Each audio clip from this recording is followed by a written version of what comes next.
Il primo brano l'hanno interpretato accompagnati dal suono dei campanacci e delle mucche richiamate dalle note immortali della primavera di Antonio Vivaldi. Non li ha fermati l'orario decisamente mattutino, le 5:30, né la fitta nebbia che avvolgeva il costone bellunese del massiccio del Grappa. I giovani componenti del quartetto d'archi Le Corde del Mondo hanno comunque inaugurato a Malgapizz, in comune di Alano di Piave, la prima edizione dei concerti del solstizio, con la forza di brani come il Bolero di Maurice Ravel, che ha squarciato per qualche istante la fitta coltre che avvolgeva tutta la zona.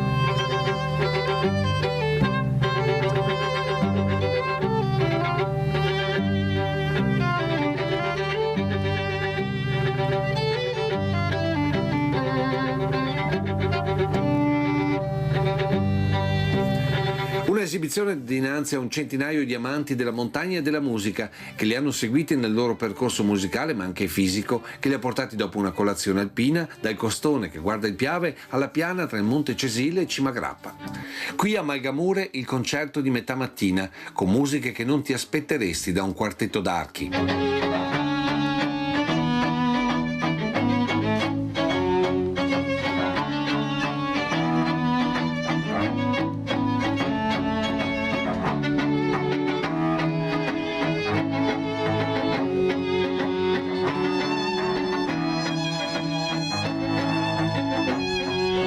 Viva la Vida dei Coldplay, ma anche Starway to Heaven e ancora Grease, per una prima edizione di successo dei concerti del Solstizio in Malga, un'iniziativa voluta fortemente dall'Associazione Produttori di Latte del Veneto per rilanciare il turismo montano. Sì, hanno bisogno di essere spinti, hanno bisogno di far portare su consumatori, visitatori, e possiamo dire anche che abbiamo abbinato a questo territorio meraviglioso alcuni prodotti tipici particolari e anche un po' di cultura, perché il quartetto Le Corde del Mondo è stato fenomenale.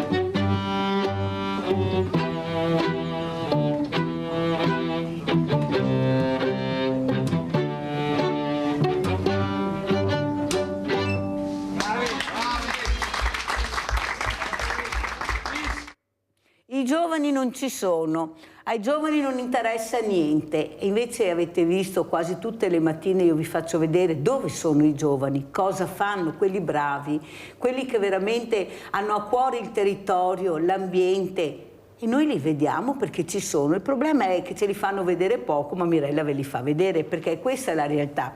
Abbiamo dei giovani molto bravi, molto colti, istruiti e soprattutto molto attenti all'ambiente. Ne parleremo questa mattina con due ospiti graditissimi.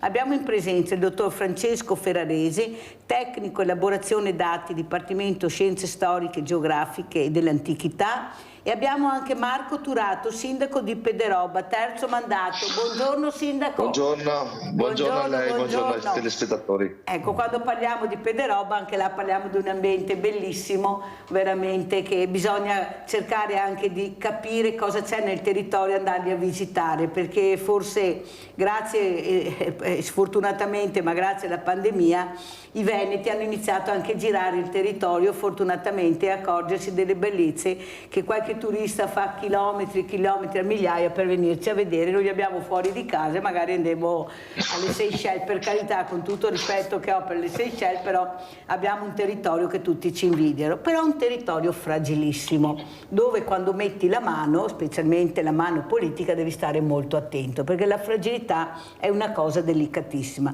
Dottor Ferraresi, cosa sta succedendo nel nostro territorio con la nostra fragilità? Quello che possiamo vedere è innanzitutto un elevato consumo di suolo del territorio, che sebbene ultimamente si stia un po' rallentando, però ha sempre dei valori molto alti. Consumiamo territorio e vuol dire che non ne lasciamo alle generazioni a seguire. Appena nominato i giovani si troveranno questo fardello di un territorio estremamente artificializzato, che guardate che non vuol dire che non è un territorio verde, perché il verde c'è, ma non è un verde di qualità sufficiente anche per il numero di persone che insistono soprattutto su certe aree. se noi consideriamo il Veneto, veramente si sta sempre più dividendo la parte collinare da quella di pianura, collinare montana, scusatemi, da quella di pianura, dove quella di pianura sta veramente pian pianino è arrivata alla saturazione. Tanto è vero che se dobbiamo fare nuove opere o interventi bisogna sempre andare in cerca o del territorio agricolo o di quello che resta del territorio naturale. Un po' questo ci fanno vedere i dati, ecco.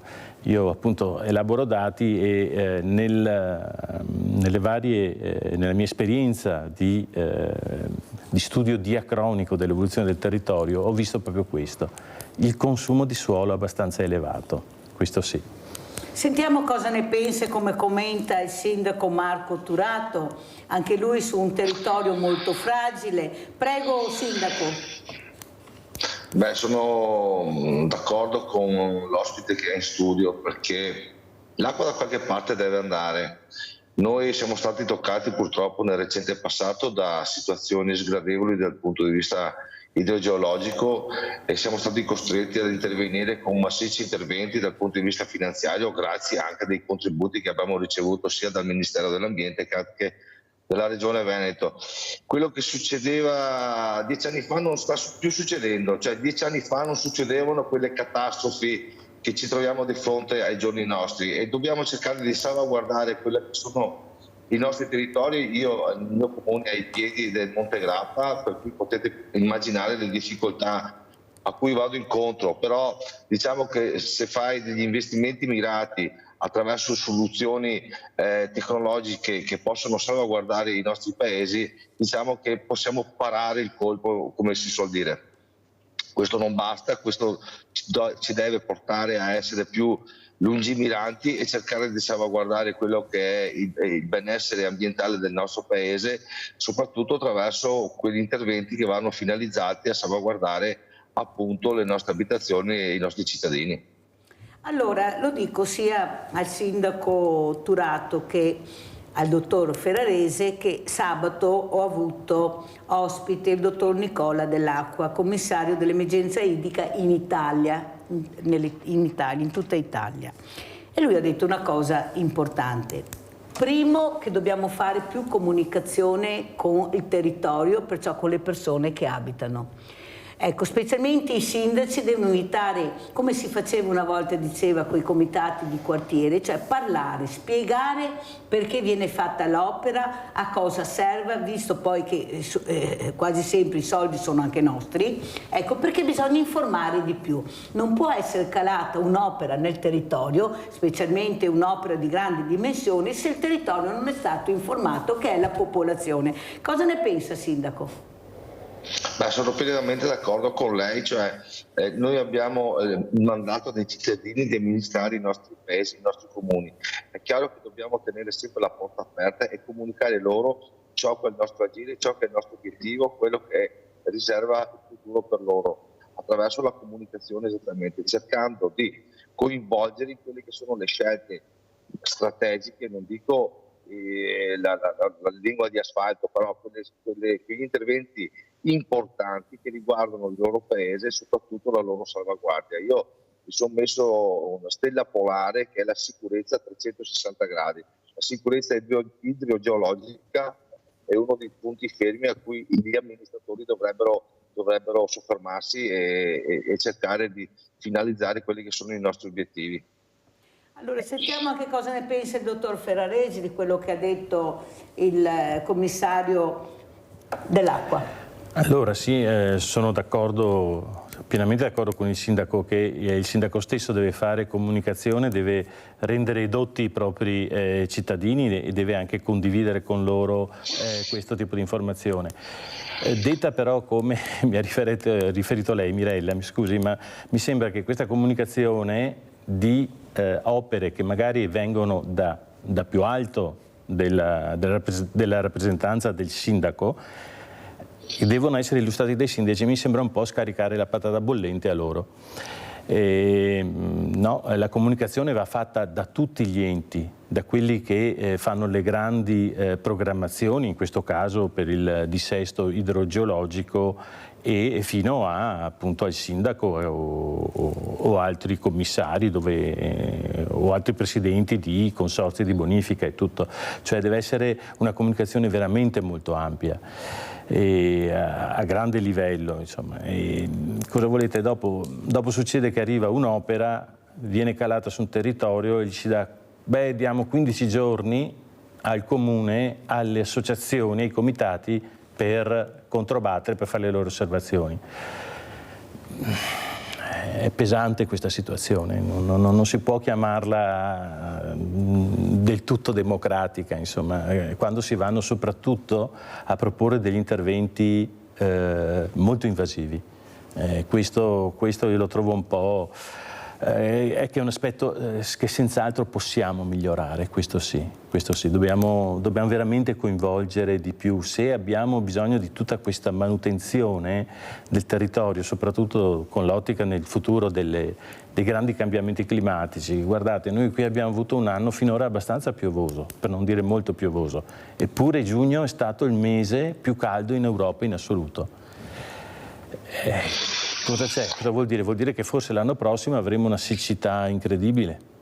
Ok? Allora quindi dobbiamo pensare alle riserve d'acqua, però dobbiamo agire in modo veramente concertato e cercare di evitare il più possibile di fare queste opere così invasive e cercare invece di andare sulle microazioni, quelle che poi alla fine possono costituire veramente una rete anche ecologica. Facciamo un esempio, dottor Ferrarese, ad esempio intervenire in qualcosa di piccolo ma che può poi portare a una grande opera. Cosa potrebbe essere? Ad esempio a livello di bacino, un bacino molto grande che va dall'ambiente montano fino alla costa, fino al mare, potrebbe prevedere nella parte montana, ad esempio, oculati interventi di manutenzione e di riforestazione che vediamo anche le immagini, intanto che il dottor Ferrarese parla anche di Pederoba, Ponte Vidori in secca, così riusciamo anche a capire quello che sta dicendo anche il dottor Ferrarese. Andiamo a vedere le immagini, poi andiamo anche con la telefonata. Prego, dottor Ferrarese. Sì, quindi gli aspetti del bacino montano con opere di riforestazione o comunque regimazione proprio dell'ambiente boschivo, magari microinvasi di trattenimento di acqua, non opere molto grandi, capisco che è più difficile. Però forse sono interventi che alla lunga ci danno un ritorno più utile. Poi appunto vediamo queste situazioni qui descritte anche dalle immagini di ambienti che possono variare nel giro di veramente quasi di 15 giorni. Abbiamo una siccità incredibile che vediamo qui, ancora con i ceppi, no, sul letto del fiume, e magari fra 15 giorni abbiamo la piena. Su 15 giorni forse è troppo, ma... Però un tempo breve, diciamo. Un tempo breve. Guardate quello che è successo sul Natisone. I ragazzi sono andati, non dico che era in secca, ma insomma si poteva addirittura guardare, attraversare e raggiungere un'isola. E nel giro di 20 minuti è arrivato giù l'ira di Dio. Quindi dobbiamo dare a questi corridoi di sfogo naturale, dobbiamo dare la loro dignità, il loro spazio. Non possiamo sempre essere lì a chiudere, contrachiudere, alzare argini, eccetera. Dobbiamo allargare gli spazi allora dei fiumi? Allora, sì, senz'altro questa è un'azione meritoria e che dà risultati. Ovviamente, non so, un grande fiume come il Piave, allargare gli argini sulla parte ritenuta più pericolosa, quella della bassa pianura, è estremamente difficile, ma pensate, persino uno studio di un consorzio interuniversitario che ha coinvolto le università di Siena, di Bologna, ha citato della difficoltà di allargare gli argini, perché è un ambiente costruito, perché ci sono anche l'ambiente golenale, ci sono aziende agricole, eccetera, però ha concluso che è un'opzione che deve rimanere aperta, questa. perché ce lo chiedono tutte le direttive alla fine, perché questo è il modo di operare. Quello che hanno fatto in Olanda è questo, con il mare che comincia ad assalire i polder, queste pianure che sono state conquistate al mare, state sottratte al mare. Allora una delle azioni da fare è quella di allargare il fiume, perché quando arriva lì almeno ha un po' più di spazio, trovandosi, è come da noi quando c'è una situazione di scirocco che il fiume non riesce a buttare fuori l'acqua, è quello che se ha spazio riusciamo a contenere perlomeno parte dell'evento alluvionale, altrimenti no. Abbiamo Gianfranco Valeri da Cessalto. Ciao Gianfranco. Sì, buongiorno signora. Buongiorno, numero 1 questa mattina, ciao. Sì.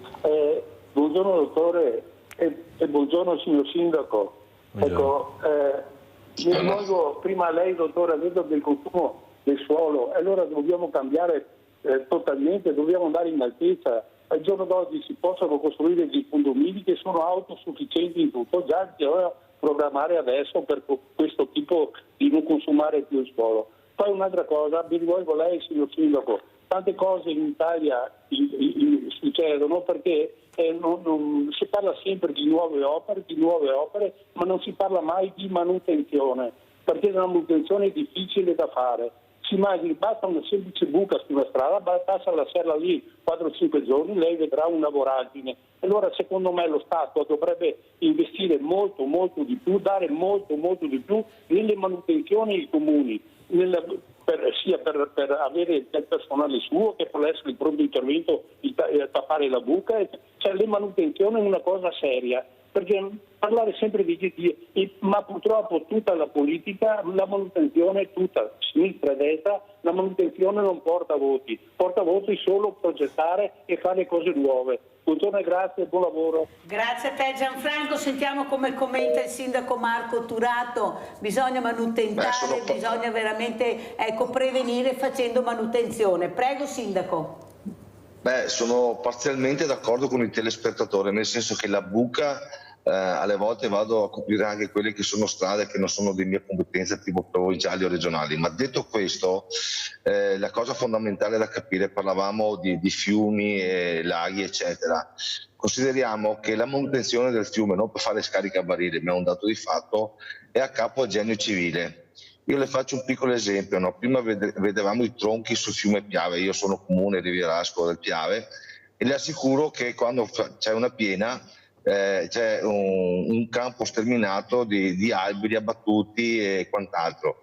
Se un semplice contadino volesse andare a recuperare quelli che sono gli alberi abbattuti non potrebbe farlo perché dovrebbe fare domanda al Genio Civile. Al Genio Civile che è a capo della manutenzione di questi fiumi. E vorrei ricordare che il letto del fiume Piave, visto che parlavamo del Piave prima, il letto del fiume Piave nel mio punto, quando è in piena, ha più portata d'acqua del fiume Po, per cui la larghezza del letto è talmente grande che potete immaginare quando c'è una piena cosa può accadere. Ecco perché sono d'accordo sulla manutenzione dei fiumi e dei laghi, soprattutto drenare i laghi in montagna dà la possibilità di contenere il maggior numero di litri d'acqua, che nei periodi di secca, e in questo caso non lo è, ci può dare quella fornitura d'acqua necessaria a tutti gli abitanti del nostro paese. Dottore Ferrarese? Sì, certamente. Allora, la manutenzione è un discorso abbastanza delicato e che deve essere fatto continuamente, forse è poco visibile. E forse per questo la si fa in modo probabilmente insufficiente, però è vero, è poco da fare, ci vuole, è giustissimo quello che ha detto il sindaco: se uno vuole andare a prendersi la legna sul Piave non può farlo, non può prendere neanche un ciottolo, per dire, magari per portarselo a casa.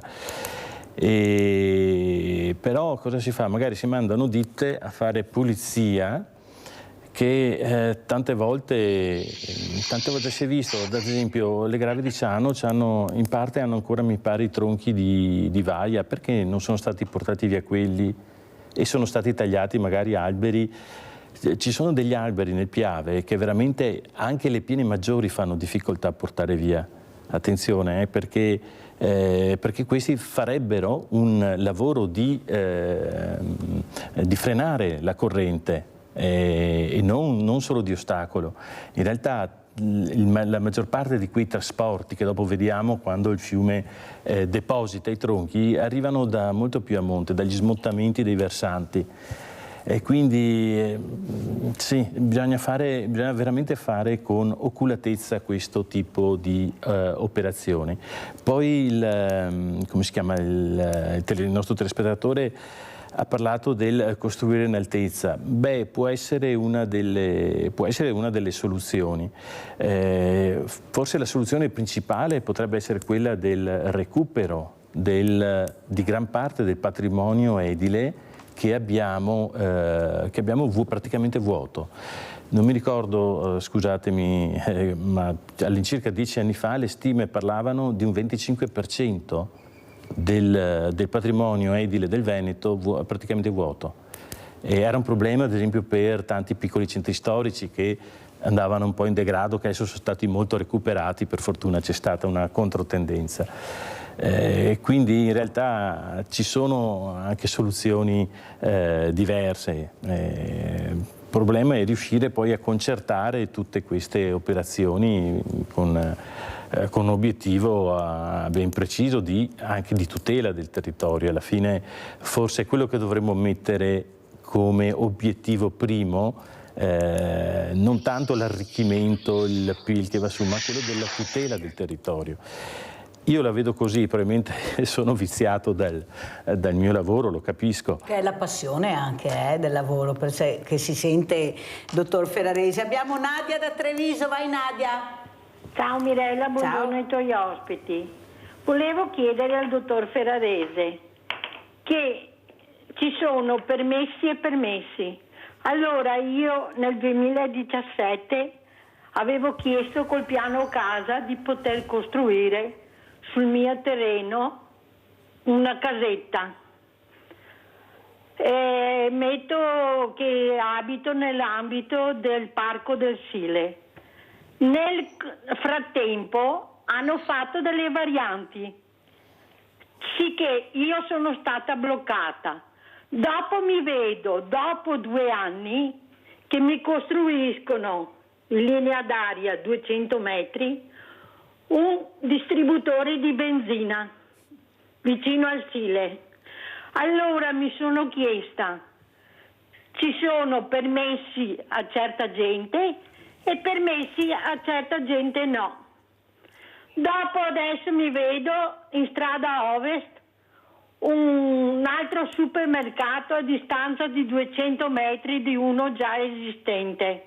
Ma allora cosa stanno facendo? Che siano tutti uguali, cittadini e anche produttività. Grazie, arrivederci e buona giornata. Grazie Nadia. Grazie. Allora sentiamo il dottor Ferrarese, consumo di suolo, però poi è così. Poi è così, sì, varianti, controvarianti, permessi, deroghe, eccetera. È un problema, forse è il problema proprio della gestione del nostro territorio questo. Che dire, a me dispiace per la nostra telespettatrice che è incappata in questa che giustamente sente come un'ingiustizia.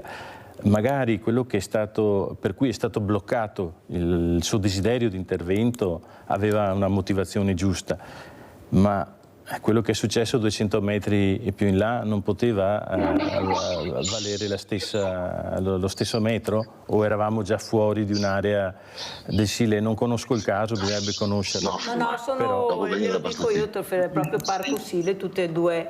Però faceva molto meno male la casetta, io penso, della Nadia, che non il distributore, con tutto quello che ne può seguire. Il problema è che si penalizza sempre il debole, il fragile, quello che non può controbattere, quello che non ti arriva con una pletora di avvocati con le spalle grosse, e perciò veramente fa capire. Oppure i piani regolatori, qua dico anche a Marco Turato, so che è una persona, un sindaco per bene, vedi che viene negata la casetta e poi fa un piano regolatore dove viene fuori un rione enorme, e magari poi l'urbanistica messa da parte, che magari là non si poteva costruire, però si penalizza ancora una volta la fragilità della persona che magari con tanto sacrificio si è messa via 2 soldini per farsi una casetta, e si penalizza. Ma si può continuare così ad essere proprio deboli coi forti e forti con i deboli, sindaco? Perché prima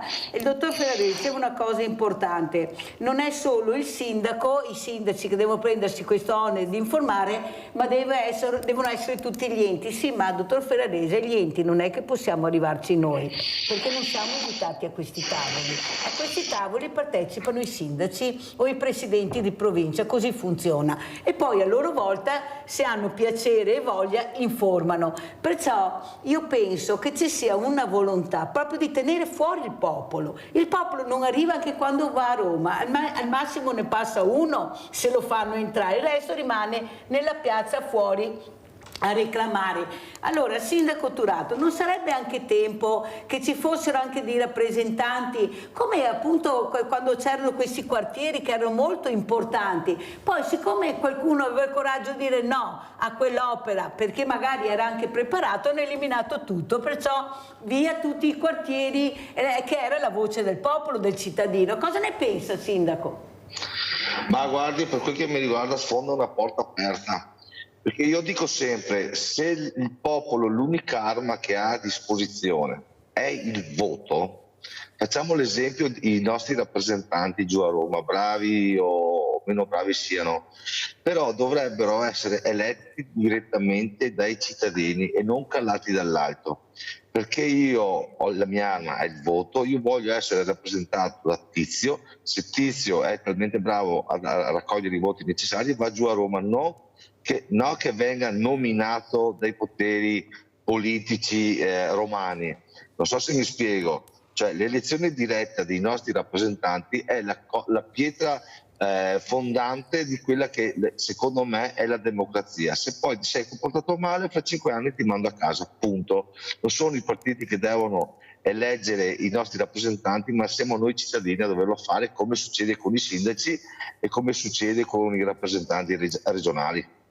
Però vede, il problema è che noi sappiamo benissimo questa cosa e la vogliamo, praticamente bisogna cambiare la legge elettorale, però tutti ne parlano ma nessuno la cambia, cioè sono tutti d'accordo, però sono anni che sentiamo che bisogna cambiarle, sono tutti d'accordo, però che uno abbia fatto un passo in avanti per fare questo non mi risulta, sindaco, perché c'è la volontà delle segreterie di essere il re deve essere la segreteria che decide. Noi non abbiamo bisogno di brave persone, noi abbiamo bisogno di persone competenti, sindaco.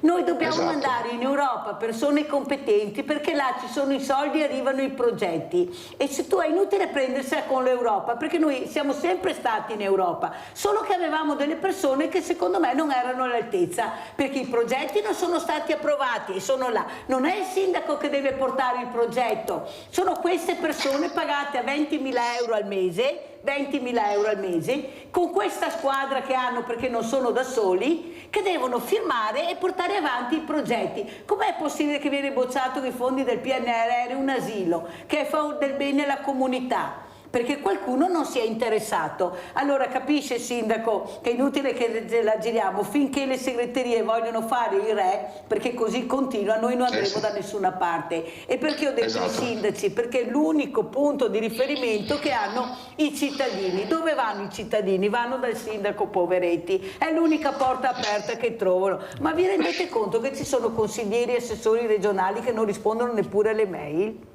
Sto parlando delle mamme no PFAS, scrivevano le mail, nessuno rispondeva, e a Roma è lo stesso. E sì, è un bene o male comune questi genitori che si preoccupano di questi FAS nel sangue, ma le sembra corretto, sindaco, che andiamo avanti con persone che neppure non rispondono alle mail? Questi sarebbero da denunciare. perché dovrebbero assolutamente, anche se dicono di no, ma rispondere alle mail. Ma come? Queste mamme ti chiedono un parere, ti chiedono un incontro e neppure si risponde? Ma questa è politica, e poi senza pensare e vedere quello che abbiamo sentito e visto al Parlamento, cioè queste risse che veramente sarebbero da radiare in politica, queste persone che poi sono mariti, sono compagni, sono genitori, ma vi rendete conto cosa stiamo vedendo? Dottor Ferrarese, lei insegna. Ma cosa possiamo dire a questi ragazzi che veramente sono confusi? Io sono molto preoccupata dei suicidi, sono preoccupata dei femminicidi, sono preoccupata degli anziani che diversamente giovani, come li chiamo io, che non ci sono RSA, proprio che c'è una lista d'attesa incredibile, non abbiamo medici, non abbiamo infermieri, non abbiamo più insegnanti. Ma cosa sta succedendo? Eppure il consumo del suolo e il cemento va alla grande.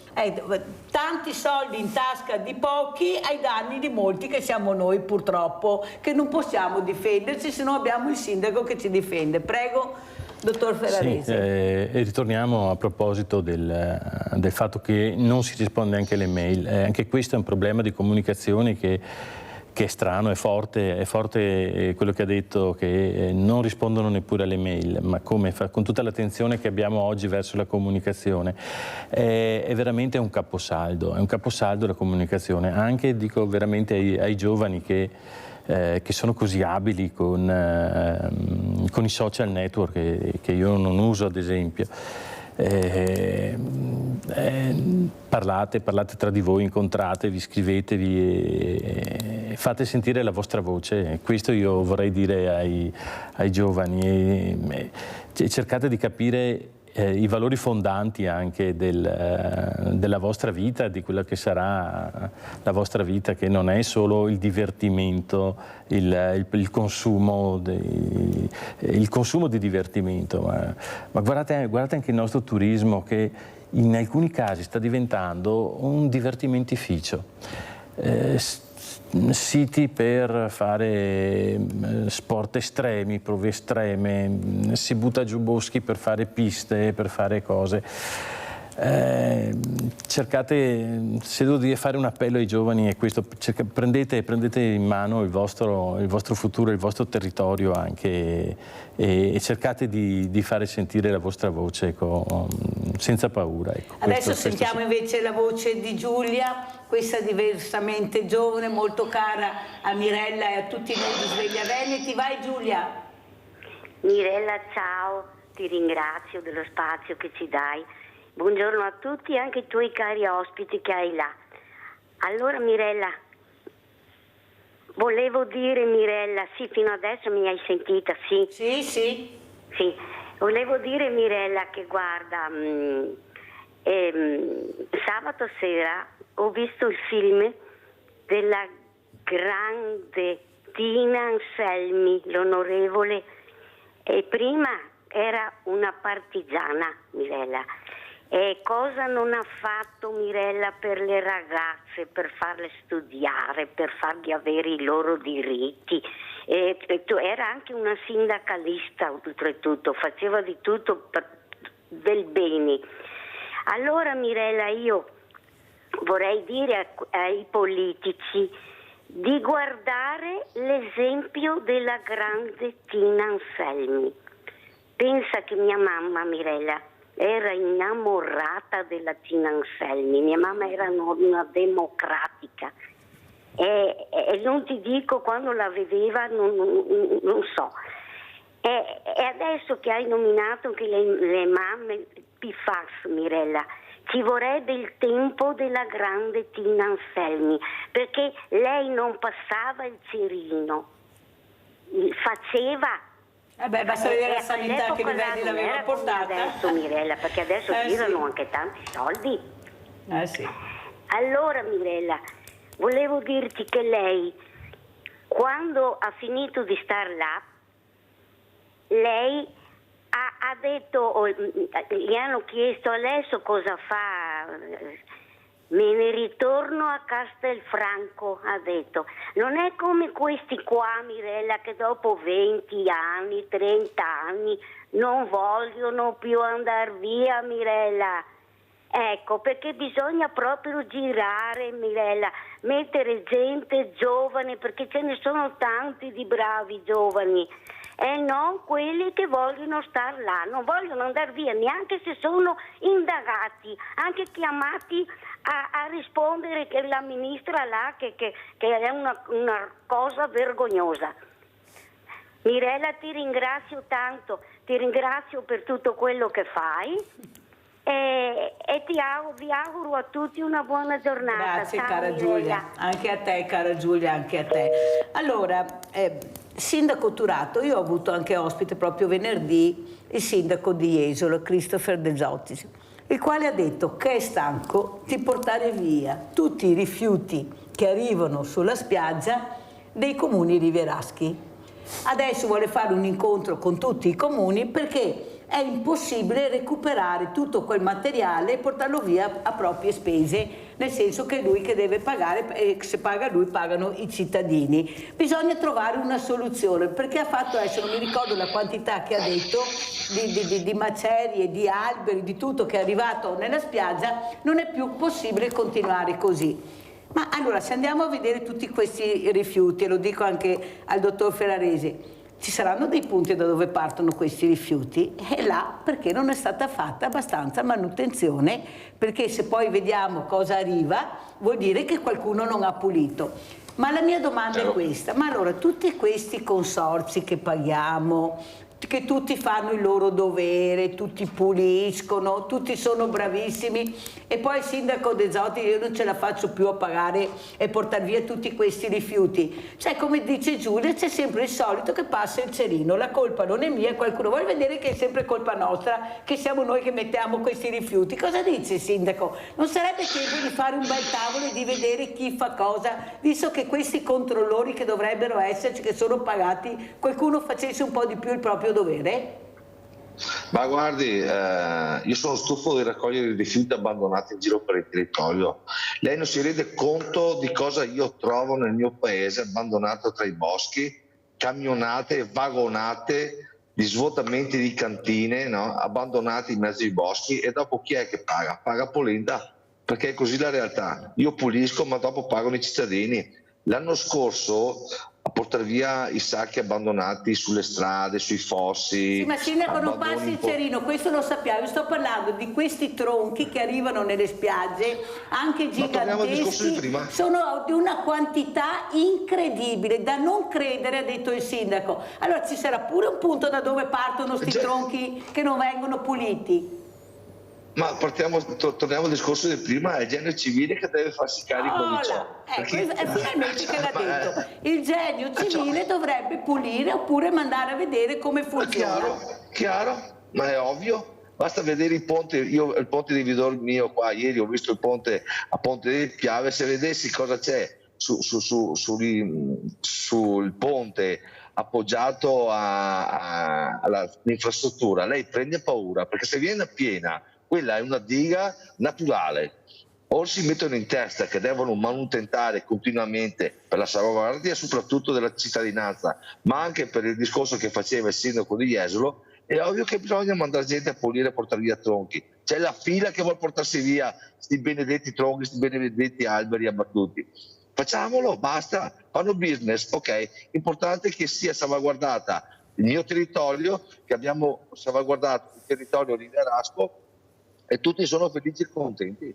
Sentiamo il dottor Ferrarese, ma allora abbiamo fatto un nome che dovrebbe fare questo, ma i sindaci hanno anche una grande forza perché hanno i numeri, sono veramente tanti, forse devono battere più i pugni, perché se sanno da dove parte il problema, forse sindaco Turato dovete gridare di più, perché voi avete la forza dei cittadini, avete i numeri, perché siete eletti dai cittadini, parlate a nome dei cittadini. Allora, se sapete che c'è questo problema con questo ente bisogna farlo muovere, dottor Ferrarese, perché sennò quando ne andiamo fuori. Ma senz'altro i sindaci possono chiedere, possono fare sentire la loro voce, e penso che sia anche doveroso che lo facciano. Per la questione di questi rifiuti, proprio dal punto di vista scientifico sarei curioso di sapere che rifiuti sono, se sono solo alberi, prima Ale, do il cosa. numero del sindaco di Jesolo. Sì, e di che entità e in che periodo che sono arrivati. Non vorrei che appunto fossero ancora i tronchi del, come si chiama, del disastro che è avvenuto anni fa e che stanno arrivando pian pianino al Piave. Non lo so, sarei curioso di sapere la natura di questi Sindaco, rifiuti. come commenta? Prego. No, non è roba di Vaia, glielo assicuro, perché se lei viene sulle grave del Piave a casa mia, dalla mia costa a quella di Valdobbiadene è più di 1 chilometro, saranno quasi 2 chilometri. Le assicuro che gli alberi che sono presenti sono innumerevoli e ogni volta ce n'è piena cadono e come cadono arrivano al mare. Questo è se non si fermano su un ponte, Certo. creano una diga. Le assicuro che non è Vaia, ma è roba che è presente ora nei nostri territori. Abbiamo Carla da Collalto. Ciao Carla. Ciao amore. Ciao. Ciao. Prego. Posso parlare? Sì? Ecco, allora ti dicono che è tutto inutile parlare di questo e l'altro, no? Mi vede che anche se ho qua sul Piave degli alberi che fa un disastro. E in più sai cosa devo dirti? Che quando ero bambina, se era contadini, no? All'inverno, no? I contadini hanno nettato tutti i fossi e tutti i canali. E il giorno d'oggi, no? Con tutti i scavatori e robe che è stato 2 o 3 anni che è stato tutto che non veniva più a niente, no? Mi poteva andare a nettare tutti i fiumi, tutti il Piave, tutto il disastro che è. E dopo un'altra roba ti dico, che una volta, no? Quando chi fa le case, non si ha quel scantinato, se ti osserva, no? Al giorno d'oggi tutti che fa quel scantinato, quando che piove l'acqua va, non è tutto inutile che l'acqua va per aria, no? È vero o no? Sì Carla, hai fatto bene, l'ho detto anch'io, tutte le taverne una volta facevano i granai, dava su una volta. Dopo adesso invece con il pericolo andiamo giù, facciamo le taverne giù invece di fare il granaio. Come ti voglio bene Carla, è proprio vero, il buon senso del cittadino che è quello che vi elegge Turato, è quello che vi elegge il sindaco. E se seminate bene venite rieletti perché vedono cosa fate. Allora dottor Ferrarese, con poco si faceva tanto, con quasi niente. Sì. Adesso con tanto si riesce anche a fare poco. Sì, anche perché, come un po' ha accennato l'ascoltatrice Carla, la manutenzione spesso la facevano le famiglie che stavano sul fiume o sui canali o quello che era, anche perché era un'economia molto più integrata. Pensiamo l'economia agricola che ovviamente è un modello improponibile adesso, no? Che avevano i filari di gelsi, i campi, i gelsi servivano per tenere le viti, le foglie di gelso per i bacchi da seta e poi si facevano tutte le manutenzioni. Appunto chi viveva sul fiume viveva col fiume e del fiume. E c'era questa... La biodiversità anche c'era, vero, dottor Ferrarese? Adesso abbiamo la monocultura, non abbiamo la biodiversità, abbiamo la monocultura. Sì, non è che attenzione, la monocultura ha biodiversità, ma molto bassa, è quello il problema, no? Invece per rendere così un territorio anche più resistente e anche più resiliente avremo bisogno appunto di maggiore biodiversità.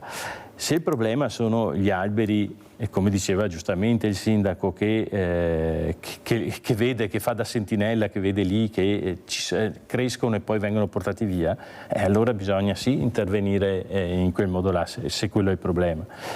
E poi appunto questa di Carla per me è stata illuminante, come adesso il Piave spesso, a parte pochi appassionati, è vissuto come è di là dell'argine, mentre una volta c'era molta più connessione, no? con questo ambiente.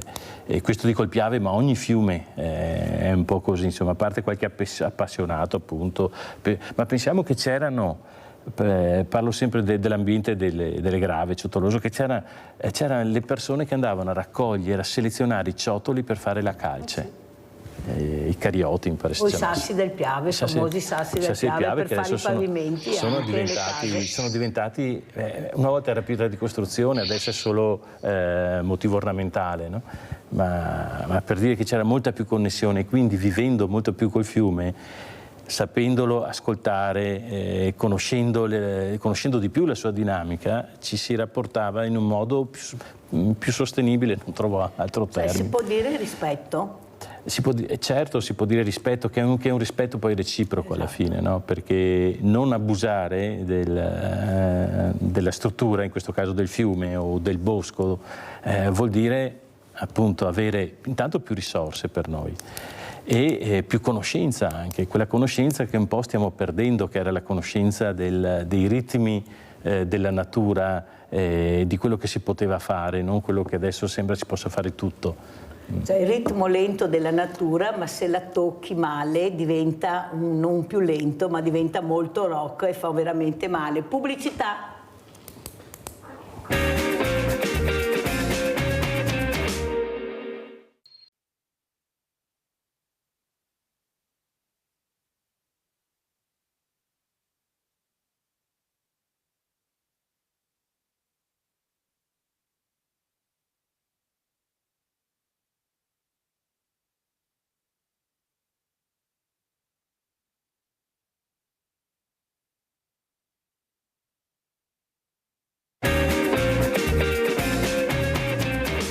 Abbiamo Walter da San Giorgio. Ciao Walter.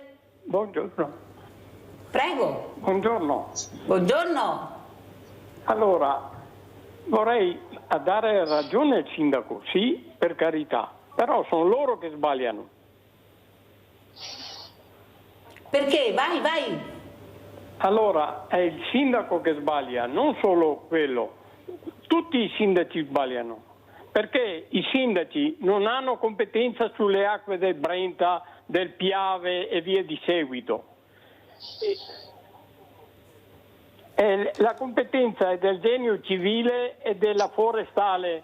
Provate ad andare a tagliare una rama, un pezzo di o prendere un pezzo di legno sul fiume. Se arriva la forestale vi dà la contraddizione. Ma quello che ho detto è... Walter, è quello Invece, che ha detto il sindaco prima, che ha fatto anche il nome del genio civile. Una volta c'era un stradino per la strada, uno e partiva da Padova, andava fino a Primolano. Sì. Allora Walter, sei stato molto chiaro, è vero quello che stai dicendo, è vero che una volta si vedevano molto meno rifiuti per le strade, c'è qualcosa che non gira, sindaco, è vero però questo, bisogna dirlo, noi paghiamo tante tasse però poi sindaco ci arrabbiamo perché allora i consorzi sono a posto, l'asporto rifiuti è a posto, però poi noi vediamo quello che vediamo e il cittadino si arrabbia giustamente perché dice, anche perché a volte si telefona e se continua veramente a passare da un ente all'altro dice ma alla fine, e giustamente Walter dice non è colpa dei sindaci che non hanno il potere, è colpa del genio civile, ma insomma sto genio civile che io tento anche di evitare non vi è mai, che sarà pure un responsabile, cioè chi devo chiamare il sindaco per avere il genio civile, perché scusi è anche giusto che si confronti o no? Certamente, come rispondo io devono rispondere anche loro, sono un ente pubblico, cioè esatto. Non cambia nulla. Sono sempre impegnati, La differenza sostanziale, Ninella, è il fatto che io sono eletto i cittadini, loro no. Allora, sì, però il confronto va fatto perché loro devono rispondere, visto che siamo noi che li paghiamo, perché così funziona. Io penso che sarebbe anche utile capire cosa sta succedendo, perché giustamente anche Nadia che ha telefonato, poveretta, perché c'erano lungo il Sile sul ponte dei rami che oscuravano la viabilità ed era molto pericoloso anche per i ciclisti, se dico cosa gli hanno risposto è una cosa incredibile, però poi chiamo io, siccome le telecamere fanno paura, dopo 3 giorni era già che tagliava il rame, cioè non è che possa funzionare così che io mi devo ogni volta per la solidarietà e per la solitudine, io lo faccio anche volentieri ma devo chiamare io e se chiamo io qualcosa si muove, perché poi il cittadino lo sente, mi ringrazia, però con tutta la pletora di persone che paghiamo forse qualcuno dovrebbe muoversi di più. Ecco, anche i giovani capiscono questo, dottor Ferraresi, infatti sono molto arrabbiati e delle volte fanno anche delle manifestazioni anche eclatanti, molti le condannano perché dicono non è questo il modo di agire, però veramente forse se li ascoltassimo di più agirebbero anche in maniera diversa. Magari gli esempi che abbiamo visto anche no, e le segreterie invece di mettere chi vogliono loro, mette persone competenti, vedrete che avremo anche meno problemi. Ecco, com'è il giovane con l'ambiente, dottor Ferrarese? Allora, intanto c'è molta sensibilità, abbiamo visto recentemente anche molti episodi appunto che hanno destato sentimenti contrapposti, no? Quello di sporcare comunque con vernici magari lavabili, eccetera.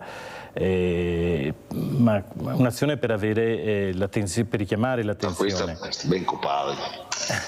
Però attenzione, perché come diceva un vecchio detto cinese, sì, allora se hanno fatto delle cose irregolari, la magistratura farà il suo corso e valuterà i casi.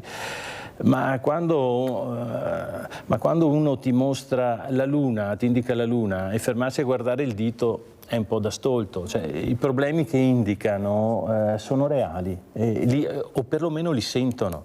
E allora e pagano le conseguenze. E allora bisogna comunque hanno il diritto di essere ascoltati perlomeno. Allora andiamo a vedere quello che ha mandato anche il dottor Ferrarese. Qui cosa stiamo vedendo, così anche il sindaco guarda e poi farà qualche commento. Prego, dottor Ferrarese. Allora, questo è il bacino del Piave. Il Piave è lungo appunto 220 km e si vede un po' quest'area azzurrata che mi fa vedere appunto il bacino cosiddetto idrografico, cioè tutta l'acqua che arriva dentro quella zona azzurra va a finire nel Piave. In questa seconda immagine in realtà io preferisco considerare il bacino sedimentologico del Piave. Qui è un po' abbozzato, non è completamente preciso, perché arriva fin quasi a Treviso e dopo il suo confine è il corso del Sile in destra. Mentre qui, ecco, questa è un'immagine che ci fa capire come è costruita la pianura. Questi sono i principali fiumi e delle fasce altimetriche della nostra pianura, è solo la pianura come vedete. Cosa abbiamo? Abbiamo che la parte terminale della pianura, quel verdino chiaro, sono tutte zone al di sotto del livello del mare, che sono difese solo da quello sottile strato di dune costiere che i fiumi appunto hanno costruito col tempo, con i propri depositi che hanno cominciato a scarseggiare dopo gli anni 60, tanto è vero che moltissime nostre spiagge sono difese da dei pennelli di massi o di cemento per cercare di intercettare il più possibile il trasporto della sabbia che avviene appunto lungo il litorale. E qui invece vediamo appunto com'era il Piave prima, la parte terminale prima delle bonifiche, delle opere di bonifica, ovvero tutto un acquitrino e una palude. E questo è lo spazio naturale del fiume, che noi gli abbiamo sottratto per le nostre esigenze, che meritorie comunque. Attenzione, noi abbiamo bonificato, abbiamo tolto il problema della malaria su queste aree, ad esempio. Però attenzione che il sistema, eccole qui, queste sono le zone vivificate, questa è una carta del 34, cosiddette vivificate del Piave, lungo il Piave in sinistra e destra del fiume. Ma attenzione che questo però appunto lavora meccanicamente con l'aspirazione dell'idrovore e il trasporto dell'acqua da un'altra parte, però attenzione che è un bilancio negativo alla fine sul fiume. Il fiume vorrebbe prendersi queste zone qui, cioè, naturalmente le cerca, tanto è vero che quando avviene l'alluvione sono le zone più di maggiore pericolosità. Alluvione con la quale forse dovremmo cominciare a pensare di conviverci. Questo è l'innalzamento negli ultimi 150 anni, proprio a Venezia, del livello medio del mare. Sono circa un 30-35 centimetri. Ma in regime di cambiamento climatico possiamo aspettarci che aumenti questo valore. E questo cosa vuol dire? Vuol dire che quando c'è un momento di scirocco sarà ancora più difficile far uscire le acque del fiume, magari da un fiume in piena, come è successo ad esempio nel 66, che c'erano le condizioni di piena, di grande piovosità, neve che si è sciolta e anche di scirocco, quindi il mare non poteva ricevere quello che stava portando il fiume. Il fiume che con la sua esondazione, ecco lo vediamo qui, questa è la carta dell'alluvione del 66, dove è andato? Dove dovrebbe andare di natura? Di natura, se non ci fosse l'uomo, lì il fiume con queste alluvioni cosa farebbe? Lascerebbe dei sedimenti nuovi e quindi costruirebbe la pianura.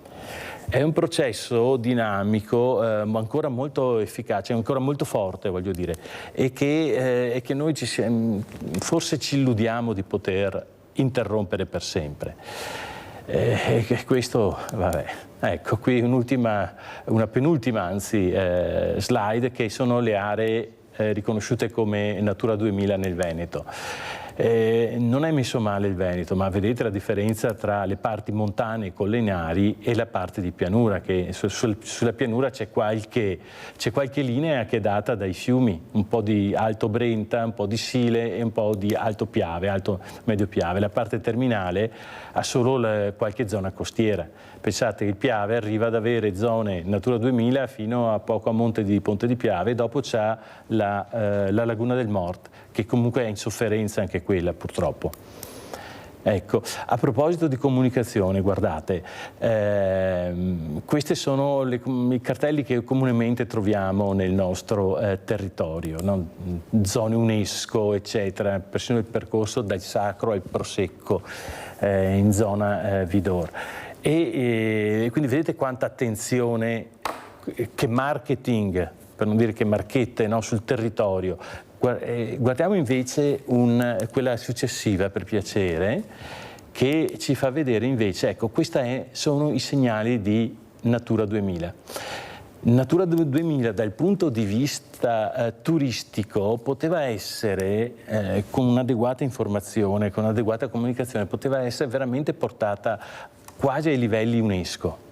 Perché è una cosa straordinaria, è una riserva straordinaria, un valore straordinario, che basta saperlo riuscire a comunicare in un modo efficace. Invece spesso sembrano i vecchi cartelli che c'erano, no, di divieto di caccia, della cosa, questi piccoli cartelli così, e spesso con nessuna informazione sui proprietari dei fondi.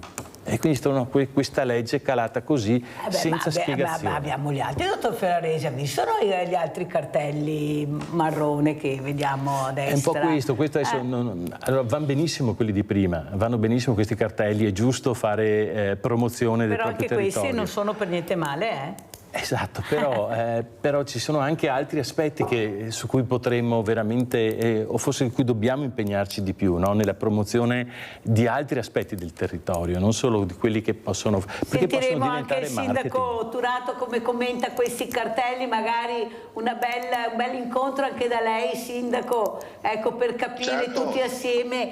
Ho proposto al dottor Ferraresi, quando avrà tempo, magari venire a fare un giretto a salutarla, perché io penso che veramente forse dovete parlarvi di più, ecco, tra persone competenti, perché poi ce lo raccontate e noi cerchiamo di venire, però ecco, dobbiamo capire che tutti insieme dobbiamo fare squadra per avere delle informazioni corrette. Claudio da Marano, poi sentiamo Turato. Vai Claudio.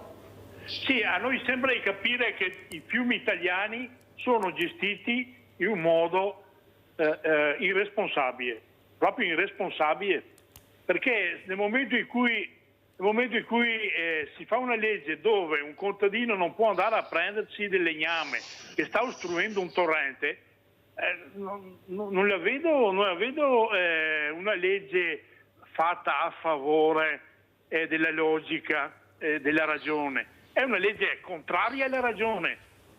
È come quando,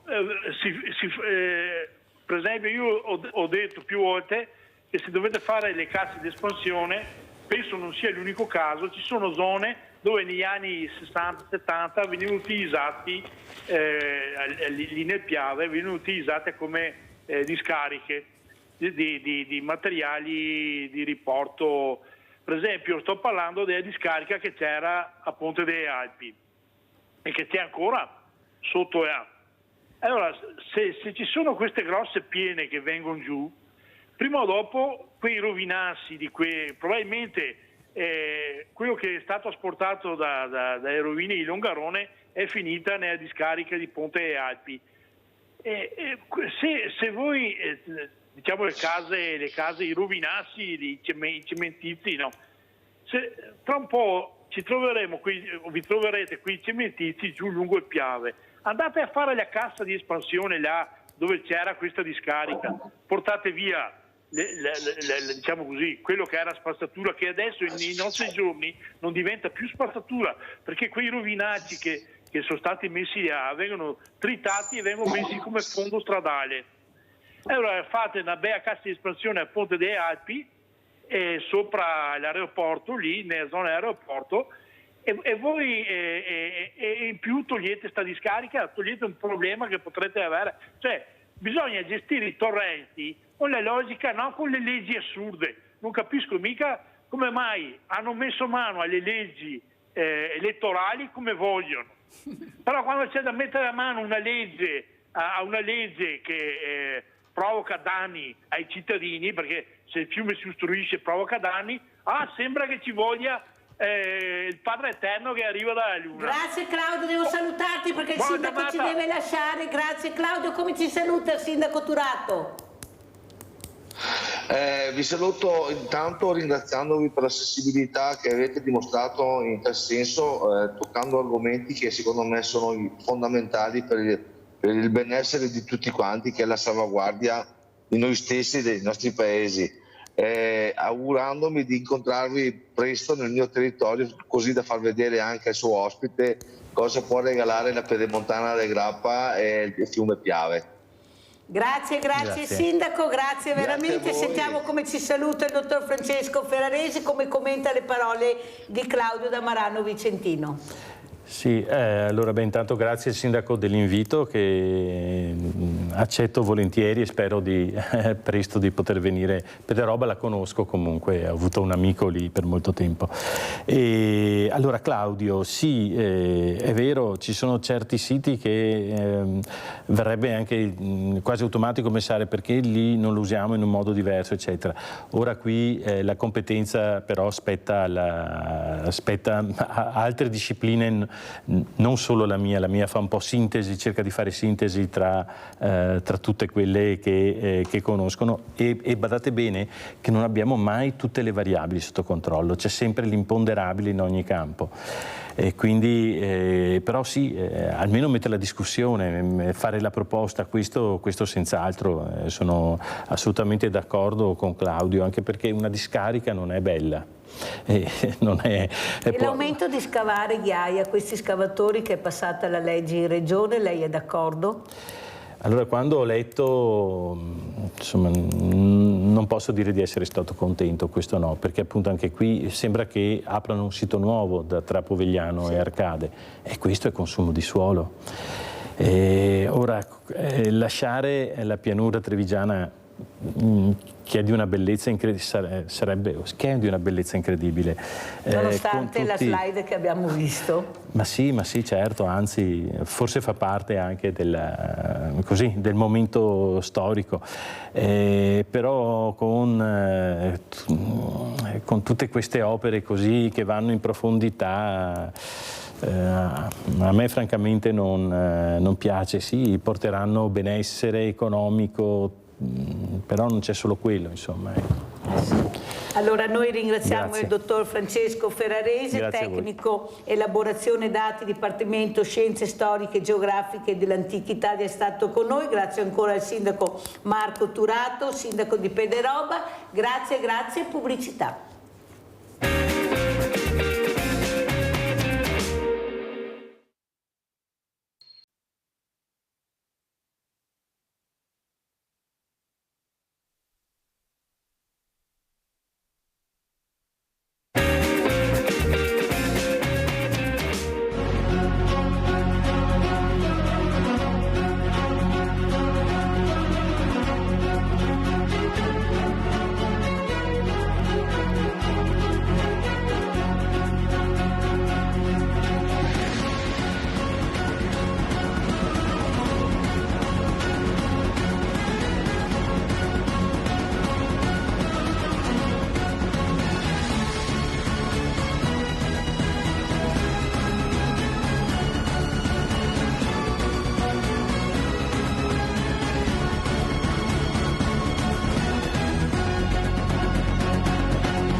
Ed è con noi un caro amico della Mirella, adesso è diventato anche scrittore, Mario Giuseppe Sabadin. Grazie Mario di essere qui, veramente grazie, bellissimo anche questo video che hai mandato, perché poi scopriremo questo libro fantastico. Ma saluto anche Giuseppe Pan, capogruppo in Consiglio regionale Lega. Grazie Pan di essere qui, anche lei. Un pezzo che non ci troviamo, ero in par condicio. Oddio, stavo anche a bene in par condicio, stavo così bene, ma adesso iniziamo il tour de force. Allora, iniziamo proprio dal libro che vedo, Mario, che hai portato, perché hai deciso di scrivere questo libro e soprattutto la leggenda del bambino del popolo Lucertola. Prego. Innanzitutto mi permetti di ringraziare te, la Rete Media Nord-Est, di avermi dato questo spazio, e poi ringrazio anche la editrice artistica Bassano, nella persona del signor Andrea, signora Elena, signorina Chiara e il signor Luizio, che ha curato la parte grafica.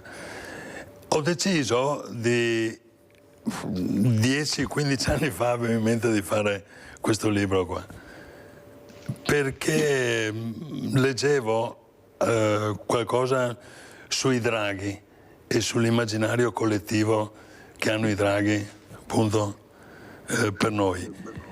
E così ho scoperto che c'era un territorio che corrisponde attualmente all'Ucraina e alla Russia meridionale, che aveva come simbolo proprio il drago. E quindi da là è nata questa storia di questo guerriero che percorre tutta l'Europa. Beh, chiaramente non posso adesso stare qua a spiegarti tutto il libro, però i Sarmati era un popolo che pochissima gente conosce. E guarda, abitava dove? Abitava appunto nell'attuale Ucraina e Russia meridionale. Guarda caso, questo libro qua esce in un momento in cui in questi territori c'è la guerra. E il popolo Lucertola? E il popolo Lucertola era chiamato così perché loro avevano un'armatura fatta a scaglie. Intanto è ambientato nel secondo secolo d.C., al tempo quindi della dominazione romana. La loro armatura a scaglie, non fissa, permetteva di avere movimento nelle giunture e quindi, essendo a scaglie, assomigliava alla pelle di una lucertola. Si muove, è spessa ma però ha l'agilità. Si muove, esatto. E da quello è nato il discorso appunto sarmatico, volevo dire popolo lucertola. Per i romani, che erano chiaramente molto più forti, questo era una novità, perché loro erano abituati con le armature rigide, mentre loro con queste armature flessibili potevano muoversi molto bene. Infatti anche nel video e poi anche nel libro vedrai che erano molto agili, erano degli abili cavalieri che provenivano dall'Asia, diciamo, quindi c'era la Sarmazia occidentale e la Sarmazia orientale. Allora metteremo via un libro anche per Giuseppe Pan. Ecco, questo popolo Lucertola mi piace molto, Pan. Non faccio nessun riferimento, ma Pan ha capito. Che popolo siamo noi per la Regione Veneto e per il nostro Presidente, per gli assessori, per i consiglieri?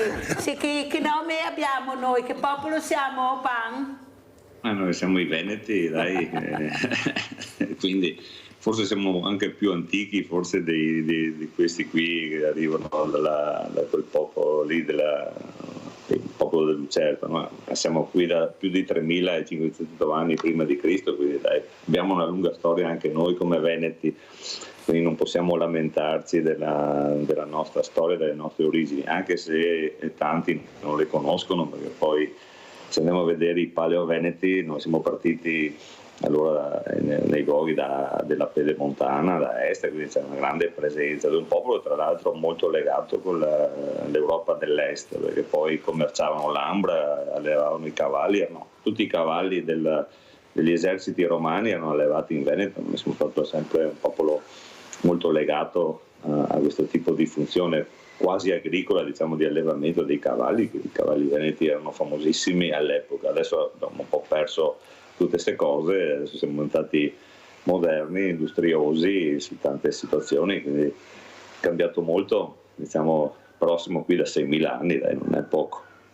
Senta allora parliamo di autonomia. Ecco, cosa ci dice, cosa ci racconta? So che il Presidente è molto arrabbiato perché appunto vogliono fare questi referendum, ci sono molti no da parte del Sud, qualcuno anche qua. Lei come vede la situazione?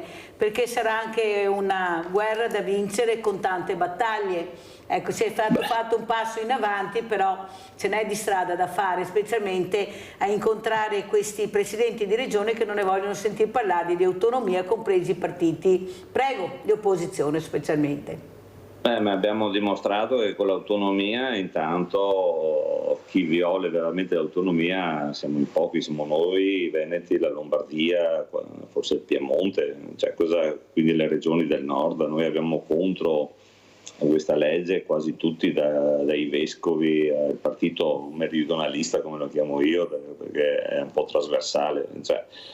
Però diciamo, allora cos'è l'autonomia? L'autonomia vuol dire avere da parte dello Stato una devoluzione di materie e alcune competenze che vengono lasciate in regione, dove la regione può amministrare molto meglio che rispetto a Roma alcune di queste materie. Noi ne abbiamo chieste 23, di cui 9 abbiamo già fatto la richiesta che possono essere già devolute senza il calcolo dei LEP, cioè senza il calcolo dei cosiddetti livelli essenziali delle prestazioni, cioè dei SCAI praticamente, no? Quindi su queste materie possiamo già arrangiarci. Noi abbiamo chieste, adesso la lettera è arrivata alla Meloni, vediamo cosa ci dirà.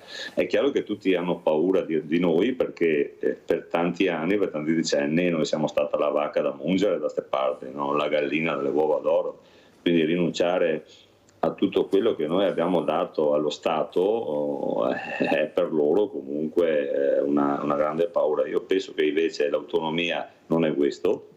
Noi vogliamo mantenere qui le nostre competenze e anche con le nostre risorse, e le altre regioni avranno le loro compensazioni sia per quanto riguarda i soldi sia per quanto riguarda le competenze. Poi non le vogliono, le lasciano a Roma, saranno amministrate da Roma. È chiaro che però l'autonomia è anche responsabilità di amministrazione, la responsabilità che viene decentrata. È chiaro che queste regioni, soprattutto quelle del meridione, vediamo come sono governate, fondi europei che non vengono spesi, buchi di bilancio, corruzione e quant'altro, che poi ogni volta viene comunque risolta da Roma con leggi speciali, con fondi messi lì a disposizione all'ultimo minuto nei bilanci dello Stato. Ma non è così che si governa. Ognuno deve essere responsabile a casa propria, gestire le proprie risorse che vengono poste dai propri territori e gestire la propria popolazione. Se non sono capaci oppure non vogliono, è perché sono abituati da sempre a essere assistiti dallo Stato. Guarda la Cassa del Mezzogiorno, quanti miliardi abbiamo messo lì, guarda tutti gli interventi con le leggi speciali, e io dico che ormai è ora di finirla. Cari amici meridionali, cercate di rimboccarvi le maniche, cercate di darvi da fare e di dire ai vostri amministratori che invece di guardare alto cominciano a pensare al bene delle loro popolazioni, quello che stiamo facendo noi. Abbiamo Paola da Padova, poi continuiamo. Vai Paola. Sì, ciao Mirella, ciao. Buongiorno a tutti gli ospiti. Allora, la settimana scorsa quando ho chiamato, e sono contenta che sia anche l'assessore Pan, ho esposto questo problema che nel pronto soccorso di Padova non c'è un cardiologo fisso. Quando ho messo giù il telefono ho sentito che hai detto che ti sembra impossibile. Sì. Allora, se ti ricordi Mirella, io sono quella che ha fatto domande anche al famoso Garattini, perciò quando parlo prima mi documento, e purtroppo qua non mi sono documentata, è la vita che mi ha documentato, perché non esiste, riconfermo, e sono contenta che ci sia Pan, riconfermo che non esiste un cardiologo fisso al pronto soccorso. Chiaro che nelle urgenze lo chiamano, però dipende sempre dal medico di pronto soccorso se si rende conto della gravità e che chiama il cardiologo. Nel mio caso, persona sessantenne, 2 ore prima stava Benon, portato al pronto soccorso, lasciato lì 1 ora e 10, che poi si è scoperto c'era l'elettrocardiogramma, andavi che ha fatto il prelievo del potassio e del calcio, forse si chiamava un cardiologo, poi perché io mi sono fatta dare la cartella clinica naturalmente pagando i miei 47 euro, ci mancherebbe altro, e questa cartella clinica l'ho portata a un professore, un cardiologo professore, se vuoi faccio anche il nome, il quale ha detto che la situazione non era grave, era gravissima, pochi si salvano in queste circostanze, cioè fibrillazione ventricolare, certo che però è il caso di tentare. Questa è la situazione. Quindi 2 cose l'assessore Pan. Forse, cioè se che fosse un cardiologo fisso, perché non deve essere il medico, deve essere un cardiologo là nelle cose, nelle urgenze, nei casi gravissimi, perché poi lo Stato ci pensa non solo a lasciarti lì senza un psicologo, tuo marito è morto, vieni autore, viene bloccata la pensione, tutta una serie di tragedie. E per quanto riguarda anche, cioè per quanto riguarda i famosi LEA della fibromialgia, per favore, siamo in tanti a soffrirne, è una malattia pesantissima che magari pega neanche altre diese e questo ti dà il tocco di grazia e non c'è nessuno, cioè non hai niente, non hai farmaci, devi pagare tutto. E questi LEA, non so se l'assessore ne sa qualcosa, si è fermi in Veneto, si è a Roma, eccetera, sollecitare perché almeno dare questo piccolo sollievo e un suggerimento nei pronti soccorsi delle grosse città, un cardiologo fisso, penso che sarebbe l'ideale. Ecco, volevo specificare questo, Mirella. Hai fatto bene, Paola. Come ho fatto bene io a essere molto perplessa quando Paola ha detto questo, assessore Pan, perché sembrava impossibile che un ospedale grande, una città grande come Padova non ci fosse un cardiologo fisso e giustamente ero molto perplessa perché è quella prima cosa che mi è venuta spontanea. A lei la prima cosa che è venuta spontanea sentendo Paola da Padova, come commenta, assessore?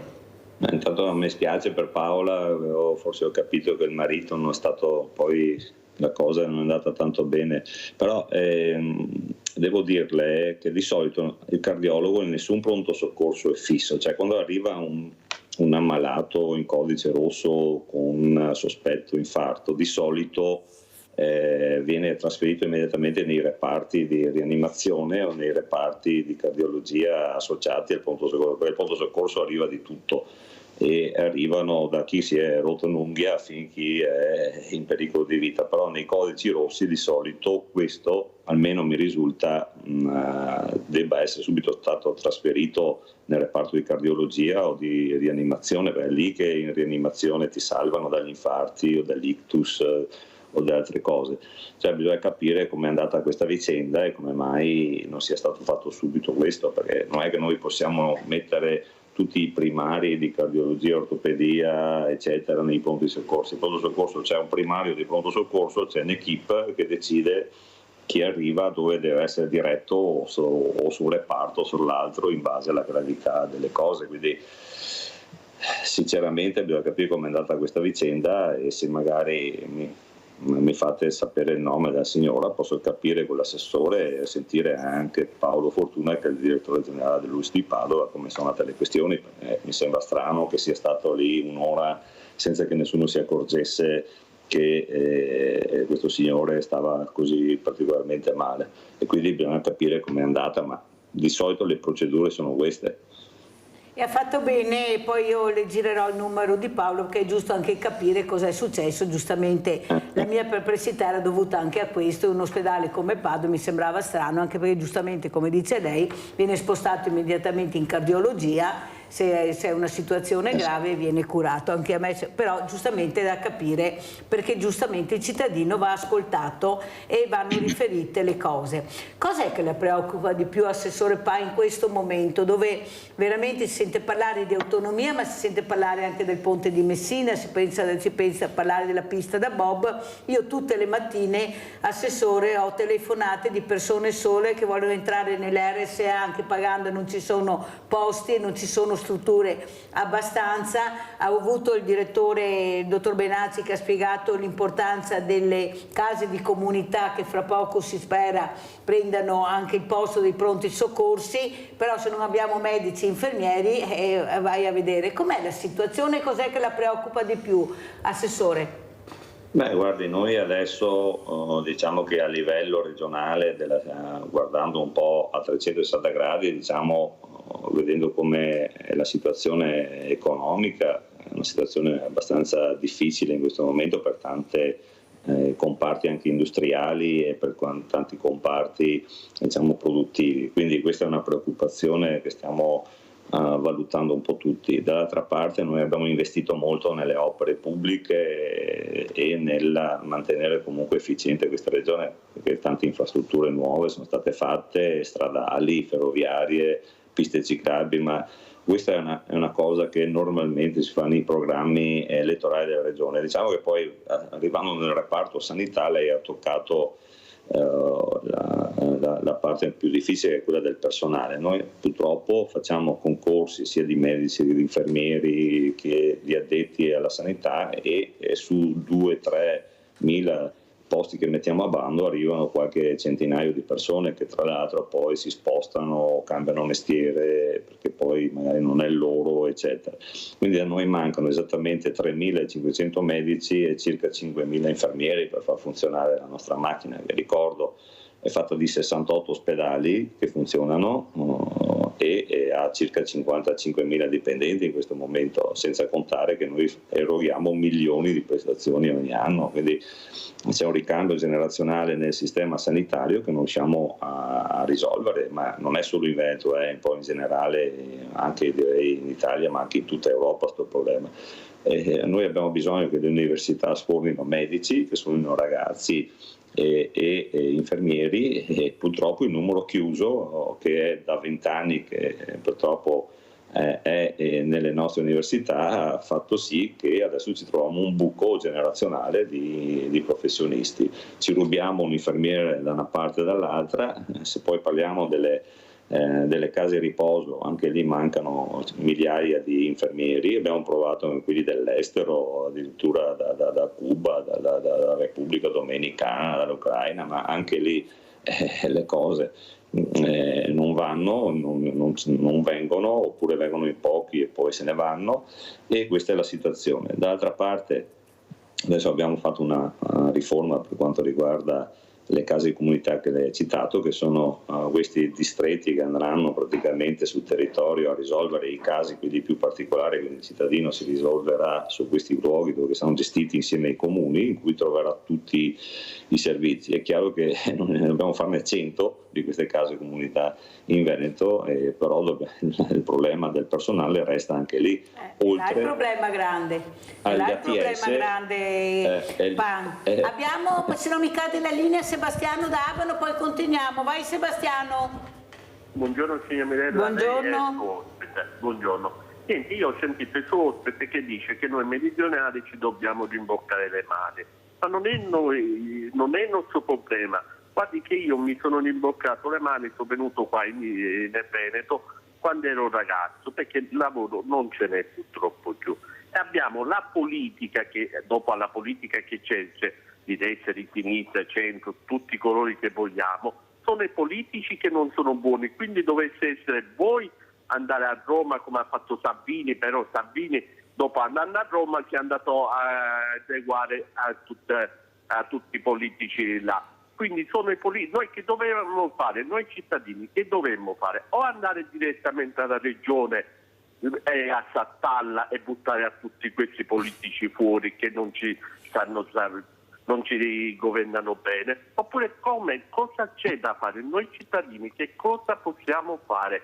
Nulla, perché io nella mia vita non ho preso mai un centesimo dallo Stato, mi sono sempre arrangiato. Quindi quando sento dire ma giù gli danno la disoccupazione, vivono di sussidi, no, io non esiste, cioè io non ho mai preso un centesimo, soltanto quando vado in disoccupazione, che l'hotel chiude perché io lavoro in hotel, vado in disoccupazione e prendo la disoccupazione come di chiuso, perché se l'azienda mi mette in cassa integrazione faccio la domanda. Ora io dico, è la politica che anche si dovrebbe svegliare a dire ma giù che cosa stanno facendo i nostri colleghi? Che cosa stanno facendo? Nulla. Allora voi partite, andate in Sicilia e dite carissimi ragazzi miei, ma che state facendo? È inutile che ce la prendete con noi cittadini. Noi cittadini purtroppo non possiamo fare niente. È la politica nazionale che dovrebbe intervenire qua. soltanto che là c'è tutto magna da nord, sud, centro, tutto è, perché il dio denaro, i soldi fa tutto, fa avvenire la vista anche ai ciechi, quindi è inutile che ci giriamo intorno con il Mezzogiorno d'Italia. Purtroppo siamo vittime della politica, perché anche io ho votato la Meloni, io ero convinto che la Meloni avrebbe fatto l'Italia bellissima, però alla fine si è adeguata, perché c'è che quando si va alla poltrona si adeguano alle cose che dicono gli altri. Purtroppo questo mi fa male. E dopo l'ultima chiamata di quella signora, ora io dico, quella signora se era in codice rosso, perché ha dovuto pagare 47 euro? Perché se ha pagato 47 euro vuol dire che gli hanno dato un codice bianco, però se la signora aveva una malattia grave non doveva pagare i 47 euro. Purtroppo fanno pagare poverini sempre la gente che non se lo può permettere, che magari va in ospedale perché veramente sta male e gli fanno pagare 47 euro. Poi io gli dico alla signora, va al pronto soccorso, perché se era in codice rosso non deve pagare neanche un centesimo. La ringrazio, signora Mirella, e buongiorno. Allora sapete che la Mirella sente tutte e due le campane, come ha detto il capogruppo Giuseppe Pan, sentiremo cosa è successo per capire bene e dare delle risposte sicure e certe. Però prima di passare a Pan che risponderà al nostro Sebastiano, volevo capire anche da Mario Giuseppe Sabadin, ecco, visto che anche lui, e ve lo dico, se trovate sempre bello e pulito l'ossario al Grappa è anche merito di questo uomo che era anche volontario con la Mirella di Veneti Schiacciati per un bel periodo, e veramente mi fa molto piacere che abbia trovato anche un percorso. Ma com'è la situazione proprio da persona che, come hai detto tu, hai dovuto anche passare dei momenti molto difficili perché non c'è abbastanza ascolto per le fragilità che poi succede quando meno te le aspetti e ti trovi veramente all'angolo. Certo. Com'è la situazione? Intanto spero di ricominciare a essere un tuo volontario, spero presto di farlo, certo. Grazie. Certo. Per me la cosa più importante è quella, alzare sempre la testa e avere sempre il sorriso. Tu dici, ma magari il sorriso non serve in quei momenti lì. Vabbè, sai come la penso, ci sono momenti brutti, momenti belli. Se tu affronti il momento brutto con uno spirito, magari si risolve. Se lo affronti invece con uno spirito molto negativo, non lo affronti. E la stessa identica cosa è quando parliamo di questi problemi politici o della sanità. Io ho sentito adesso il signor Sebastiano, sì. Sono cose giuste, però sono sempre le solite cose. Cosa dobbiamo andare a fare? Dobbiamo andare a Roma, dobbiamo andare in piazza, bisogna sempre chiedersi cosa sei disposto a perdere tu? Cioè, dobbiamo chiederci sempre questo.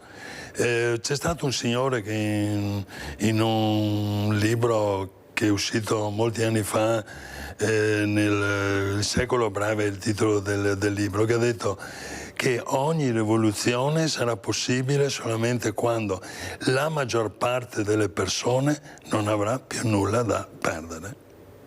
Quindi secondo me questo discorso qua di protestare, bisogna andare in prima persona e dire cosa sei disposto a fare tu, e quindi mettersi in gioco. Perché è facile dirlo, adesso capisco anche la posizione del capogruppo signor Pan, che tra l'altro saluto, tra l'altro ha lo stesso nome di un personaggio famoso che è su in Grappa, lo sapete, no? Peter Pan. E bisogna cercare di capire anche la loro posizione, ma non solamente la posizione della Lega, la posizione di un politico. Ecco, secondo me è questo. Come commenta Pan, prego. Intanto saluto anche perché le mie origini sono un po' da quelle parti, quindi siamo forse parenti di quel soldato lì sopra. Ecco, vedi. Noi fan siamo un po' da quelle parti lì, sì. Ecco, un po' tutti. Quindi, provenienti dall'est. Sì, sicuramente, capire in che secolo. Poi io sono di Cittadella, la mia famiglia è lì dal 1300-1400, sì. Ecco, più o meno mi dicono, quindi da parte di madre, di padre, quindi vabbè, siamo lì da un pezzo. Era un territorio in Ungheria.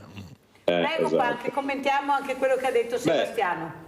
Quello che ha detto Sebastiano è vero, cioè, che quello è l'aspetto più giusto, è quello che diciamo noi dell'autonomia, cioè l'autonomia vuol dire che tu deleghi a delle persone del territorio la gestione della politica, dell'amministrazione, eccetera. Se queste non funzionano, tu hai solo uno strumento, o ti metti di persona, come dice il nostro buon qui amico presente, però e mandi via quelli che sono col tuo voto, e questo è lo strumento che si ha, col tuo voto mandi via quelli che sono stati inefficienti, perché se poi andiamo a vedere quando è ora di votare anche alle europee, alle ultime elezioni, no, perché va a votare il 50% delle persone, cioè significa che il 50% sta a casa e delega e dice vabbè, quello che succede, ma noi politici abbiamo una paura solo, quella che il popolo ci mandi a casa, ma praticamente non siamo stati in grado di amministrare.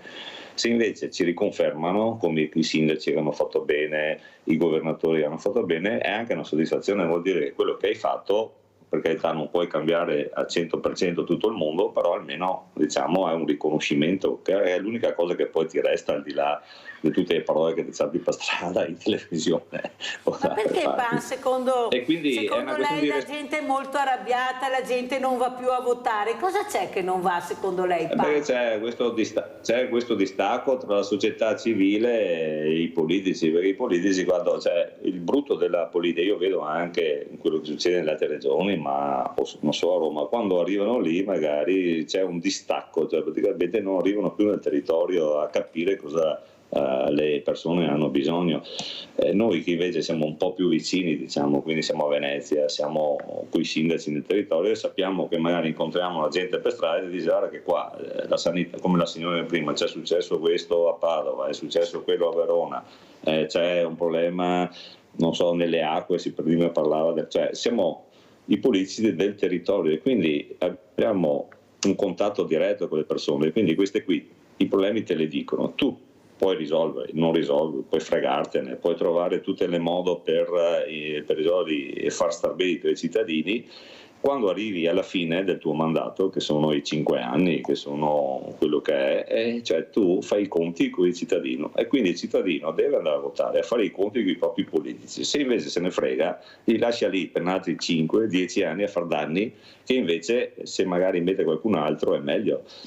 In Meridione succede questo, ma succede anche da noi purtroppo, cioè bisogna che il cittadino si metta in testa che se vuole cambiare le cose deve andare a votare i politici, fidarsi e poi tirare le somme. Questa è l'autonomia. Abbiamo degli esempi che veramente non sono tanto meritori, abbiamo visto le liti in Parlamento, ieri abbiamo sentito Borghi contro i vaccini, addirittura quelli per i bambini. Lei da che parte sta, PAN?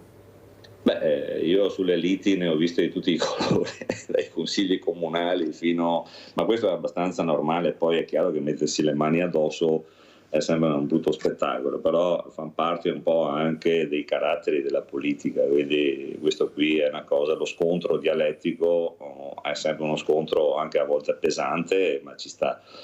Sui vaccini, io anche quando c'era il Covid io ho fatto tutti i vaccini di tutto quanto, quindi assolutamente sono favorevole che i bambini vengano vaccinati. Io sono quello che ha i miei figli li ha vaccinati con tutti i vaccini e io penso che i vaccini abbiano risolto comunque tante malattie che sarebbero veramente devastanti in questo momento. È chiaro che poi qui si innestano tutti i movimenti di pensiero. Io però sono favorevole, i bambini devono essere vaccinati contro tutte quelle malattie. Ricordiamo la poliomelite, quanti danni ha fatto nei bambini, la varicella, tutto quello che ci va dietro, e quindi assolutamente va fatto. Tra l'altro questo emendamento di Borghi mi pare non sia neanche stato reso ammissibile, quindi non se ne discuterà neanche in questo caso, e quindi è stato già scartato.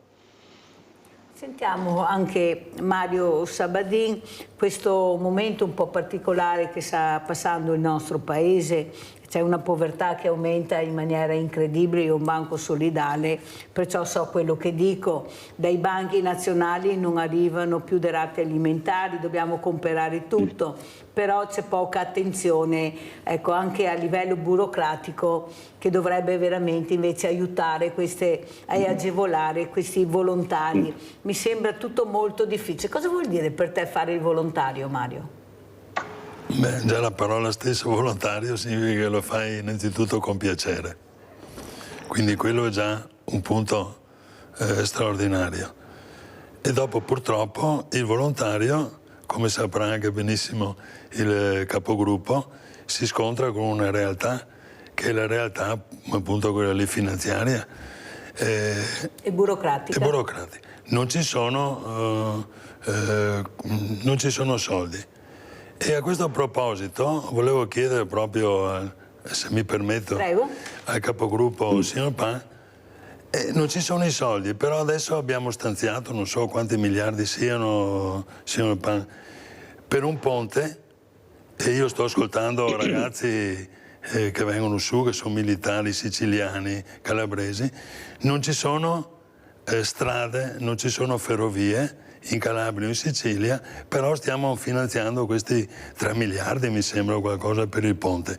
Io capisco che l'importanza del ponte è straordinaria, però magari cercare di mettere parte di questi soldi qua per far funzionare le ferrovie, le infrastrutture e soprattutto anche magari mettere da parte questi soldi per altri servizi che magari potrebbero essere più importanti. Non so cosa ne pensa lei, signor capogruppo. Prego, Pan. Pan come che muove a testa. Adesso vi siamo. Con un po' di cervicale, Mirella. Grande Pan, grande. Devo indirizzarmi a testa. Tanto Mario lo ringrazio per il lavoro che fa da ufficiale degli alpini che sono io per i nostri nel GRAP, quindi veramente grazie.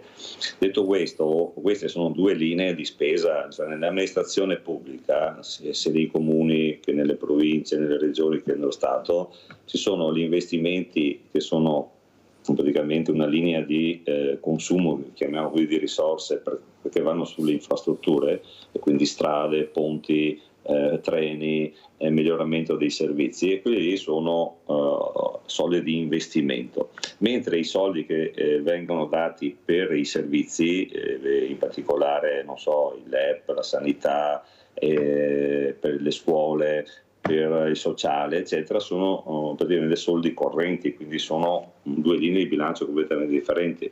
Da una parte queste grandi infrastrutture, queste opere, e sono d'accordo con lei Mario che si deve comunque portare anche un miglioramento della linea ferroviaria, che qui ci sono già dei progetti, delle strade eccetera.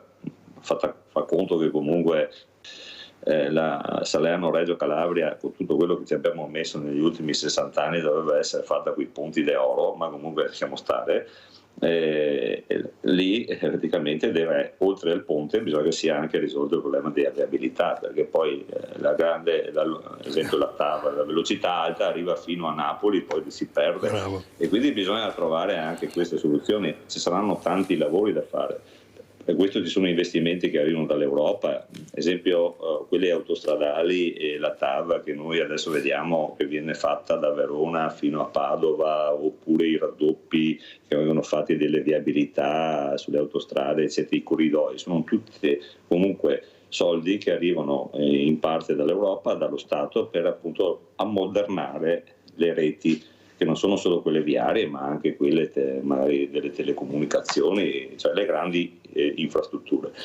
Per quanto riguarda il sociale, per quanto riguarda invece magari anche il contributo alle associazioni come quella della Mirella, cioè lì sono soldi che arrivano direttamente dai bilanci dei comuni e delle regioni e sono date dalle tasse che le regioni e i comuni hanno, non so, l'IRPEF per quanto riguarda la regione, il bollo auto, oppure per quanto riguarda il comune l'IMU che mette il sindaco, cioè, quindi sono sempre pochi, questo è il problema. Io dal comune non ho mai preso niente, perciò lo dico qui candidamente, proprio zero, assoluto. Era un esempio. Però la mia domanda era anche un'altra, non è in quanto quello, è che io non intendo continuare a sentire che il volontario deve andare a scuola di volontariato, per poi trovarci delle persone che volevo anche capire se hanno fatto mai volontariato.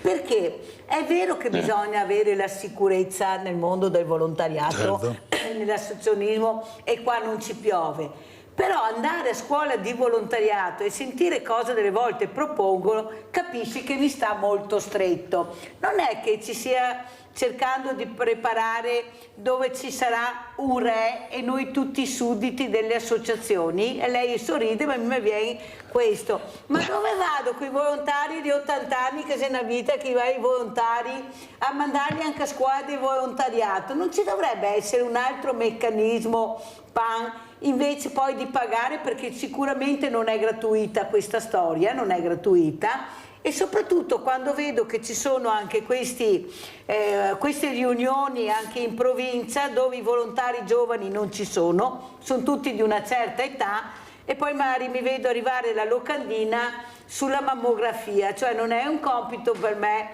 del volontariato, specialmente quello che fa proprio ponte a occuparsi di cose. Dovrebbero essere più uniti e più conoscerci tra di noi le associazioni di volontariato, e soprattutto sapere chi fa cosa, perché se tutti facciamo tutto, alla fine è come il cane, lo dico tutte le mattine, di 7 padroni che muore da fame, perché troviamo il vecchio morto, il ragazzo che si suicida, la famiglia che non ha risposte. Cioè Pan, bisognerà dire, sa che lei ogni tanto la disturba e dice: ma cosa si devo fare qua, Pan? Ecco, perché io faccio questo, li chiamo, e fortunatamente Pan è uno che risponde sia alle mail che al telefono, però sta succedendo questo, Pan, e questo non va bene. Prego.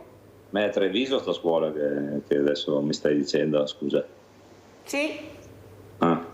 No, allora, io adesso non so cosa faccia sta scuola, o perché o per cosa, però sinceramente allora, ci sono comunque nel volontariato tante sfaccettature. Fa conto che in Veneto c'è un volontario ogni 5 persone che magari è della protezione civile, del gruppo Alpini, del sociale, che segue le persone con handicap, cioè ci sono tante sfaccettature del volontariato. È chiaro che se fai parte della protezione civile e devi andare a spegnere un incendio, mi viene in mente nei boschi, devi avere una preparazione, devi fare dei corsi, devi fare delle situazioni di preparazione anche fisica e anche dei mezzi e anche della scuola in questo senso. Per quanto riguarda invece le associazioni magari più piccole, quelle che si occupano di problemi un po' più vicini alla gente, magari anche più contingenti, abbiamo che spesso e volentieri queste associazioni devono avere a che fare con i comuni, con le province, con la regione, per cui c'è una burocrazia che deve essere fatta per l'iscrizione agli albi, per la questione fiscale, per la questione anche dovuta all'assicurazione delle persone. Quindi è chiaro che qui un corso magari, non so, rispetto a questo può essere utile. Bisogna capire cosa è utile per le associazioni, quindi prima di fare dei corsi cosa è utile e cosa è superfluo. Esatto. Abbiamo Vladimiro se devo perdere tempo vai, non vado Vladimiro, neanche, se non mi cade la linea, poi continuiamo, vai Vladimiro. Sì, ecco, allora 2 cose velocissime. Primo, il libro dello storico sui Sarmati per me è molto importante, perché i Sarmati erano una popolazione di stirpe sciita che arrivava dall'Iran e si è stanziata nell'attuale zona tra l'Ucraina e la Russia e la Crimea, proprio dove che è adesso la guerra tra Russia e Ucraina, no? I Sarmati arrivavano prima di Cristo, dopo di loro è passato tantissime popolazioni in quella zona, tra i quali popoli che quando arrivava a dominare la zona, 2 ne cito, quello dei Variaghi, che altro non era che i vichinghi, non quelli che giravano per il mare come i norvegesi, ma quelli che giravano per i fiumi come i svedesi, quelli che affondavano Kiev e come dire, e che ha creato l'Ucraina in sostanza. L'ultimo a arrivare sta il popolo russo, che adesso vuole avere la preminenza nell'Ucraina. Perché dico questo? Perché non è automatico il diritto di preminenza in una zona. Tutte le popolazioni che gli presenti arrivano a un certo momento, mandando via popolazioni precedenti, 1, 2, un attimo, cioè se uno vuole rivendicare per l'Ucraina la situazione che era tra la fine del 1600 e l'inizio del 1700, a quell'epoca però esisteva ancora la Repubblica di Venezia. Se mi dicesse ti vuoi sostenere l'Ucraina, mi direbbe sì, ti rimetti in sesto la Repubblica di Venezia e vi sostengo l'Ucraina. Cioè, voglio dire, i diritti devono essere uguali sempre per tutti e non solo parziali. È difficile chiedere a un veneto di sostenere l'Ucraina per un periodo nel quale esisteva Venezia. Cioè, è un po' difficile la questione. E dopo vuol dire che chiede una cosa al consigliere Pan.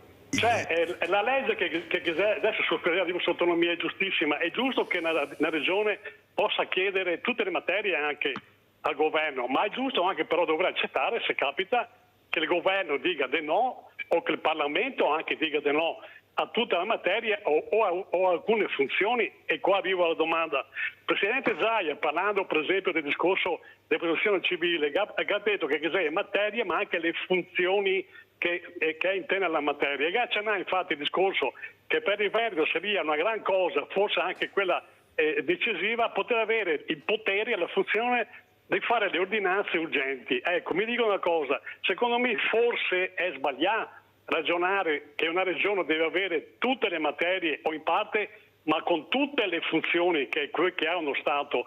Forse è meglio chiedere alcune funzioni, quelle come dire più pertinenti al territorio. E farò un esempio e chiudo.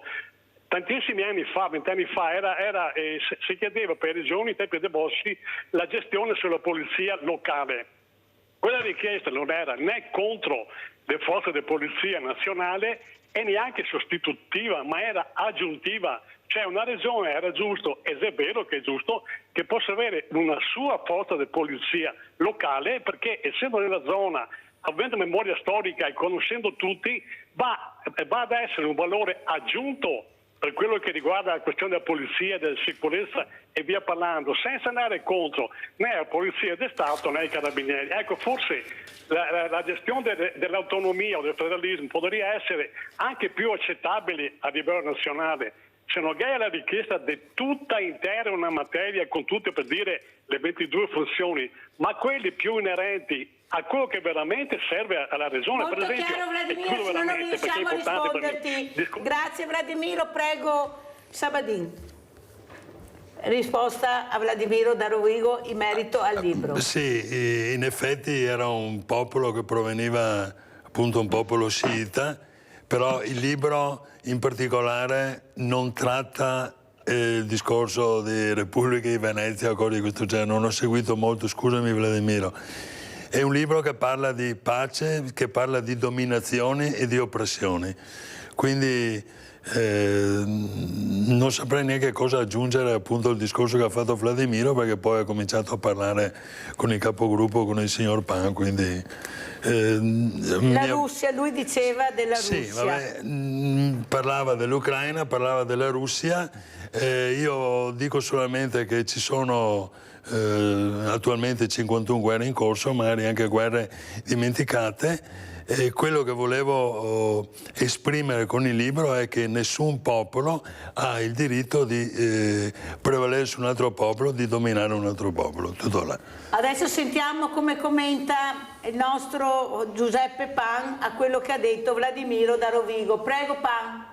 Beh, Vladimiro ha posto il tema che anche noi poniamo. Noi abbiamo chiesto con l'autonomia le 23 materie che possono essere devolute in base all'articolo 5 della Costituzione e in base alla legge Calderoli che permette a ogni regione di scegliere e di contrattare con lo Stato alcune materie. E sono 23 totali, uno può sceglierne una, 2, 10, 7, 8, 20 in base alla propria organizzazione. Noi chiaramente come Regione Veneto abbiamo un'organizzazione che è molto diversa rispetto alla Basilicata. Faccio un esempio di una regione che magari è in difficoltà per tante questioni legate all'amministrazione. Noi ci sentiamo di poter gestire tutte le materie, naturalmente col tempo, con l'organizzazione interna e naturalmente con le risorse.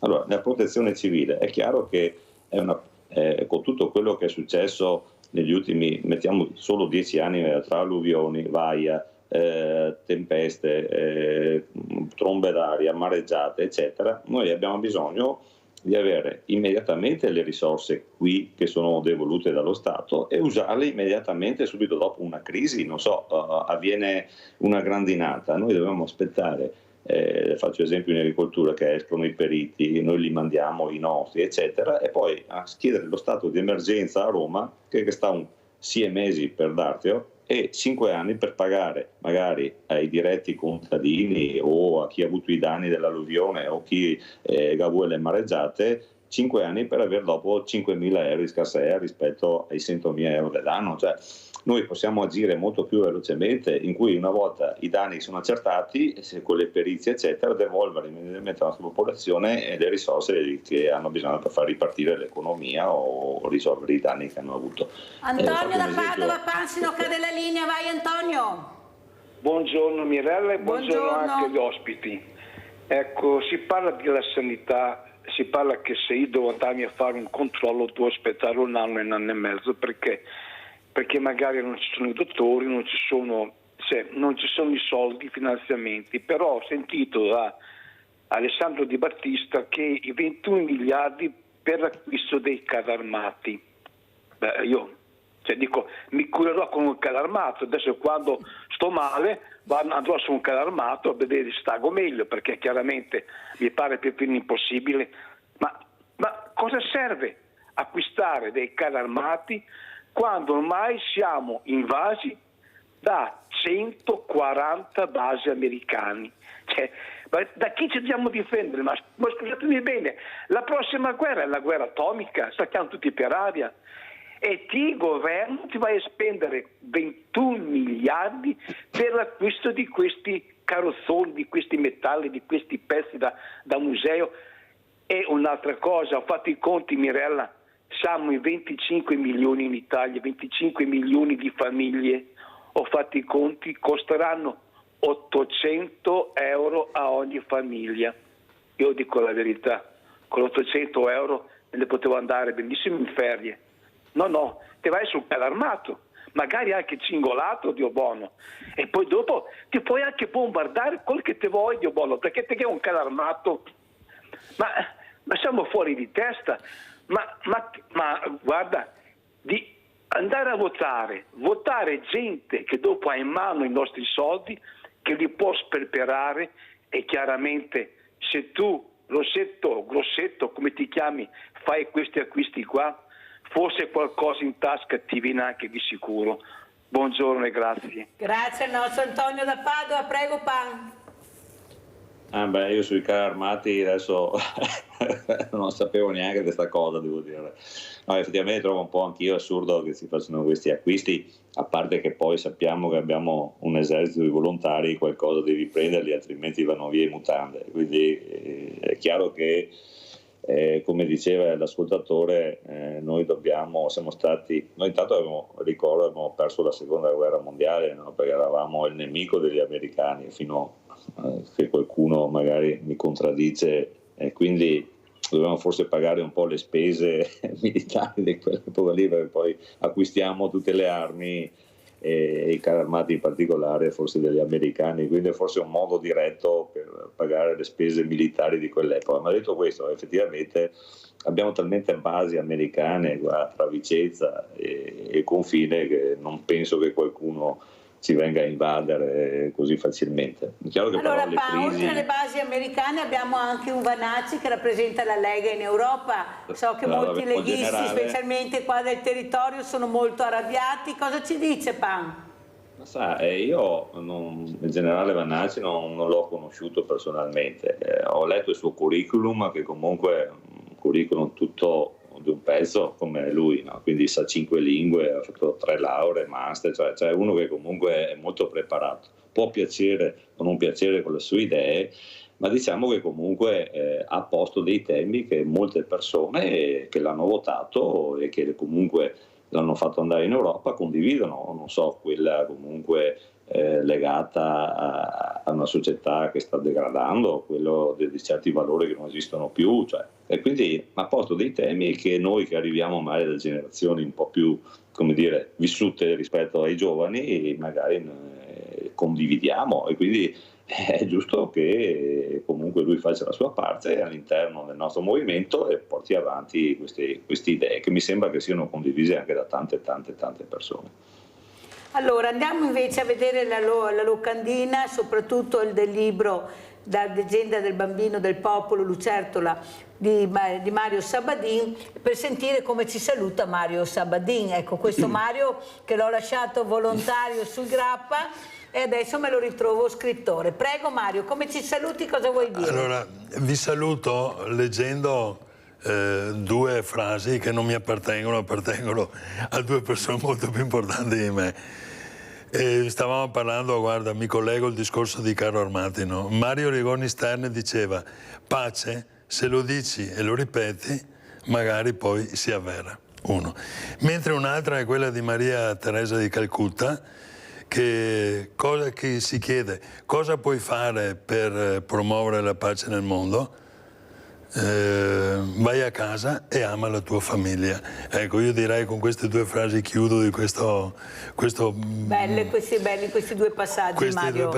Mario Sabadini, vedete il libro. Stiamo parlando di guerra in continuazione, stiamo parlando di Carlo Armati, e per rispondere al signor Antonio, questo qui ultimo. Antonio da Padova. Carlo Armati, nemmeno io sapevo che spendevamo 21 miliardi, però bisogna, Antonio, caro Antonio, devi pensare che noi siamo dentro una alleanza e non siamo certamente padroni di noi stessi. Ecco. Sentiamo come che ci saluta il capogruppo in Consiglio regionale della Lega, Giuseppe Pan. Prego, Pan. Intanto dico a Mario grazie del libro, perché poi l'aria del grappa dovrebbe far bene insieme all'aria, quindi li fa sicuramente. Magari ci vediamo su in Ossario quando vengo su ogni tanto a piedi, faccio a piedi. Il primo 4 agosto. Partendo da Borso. 4 agosto. 8 agosto. No, 4 agosto è la festa dei Veneti. La festa annuale delle genti venete. Esatto, dai, vengo sempre. E poi naturalmente saluto i telespettatori, ha fatto piacere vedere Mirella, che era tanto che non ci vedevamo, e quindi un abbraccio a tutti e auguro a tutti buona salute e naturalmente tanta felicità. Grazie ai miei ospiti, pubblicità.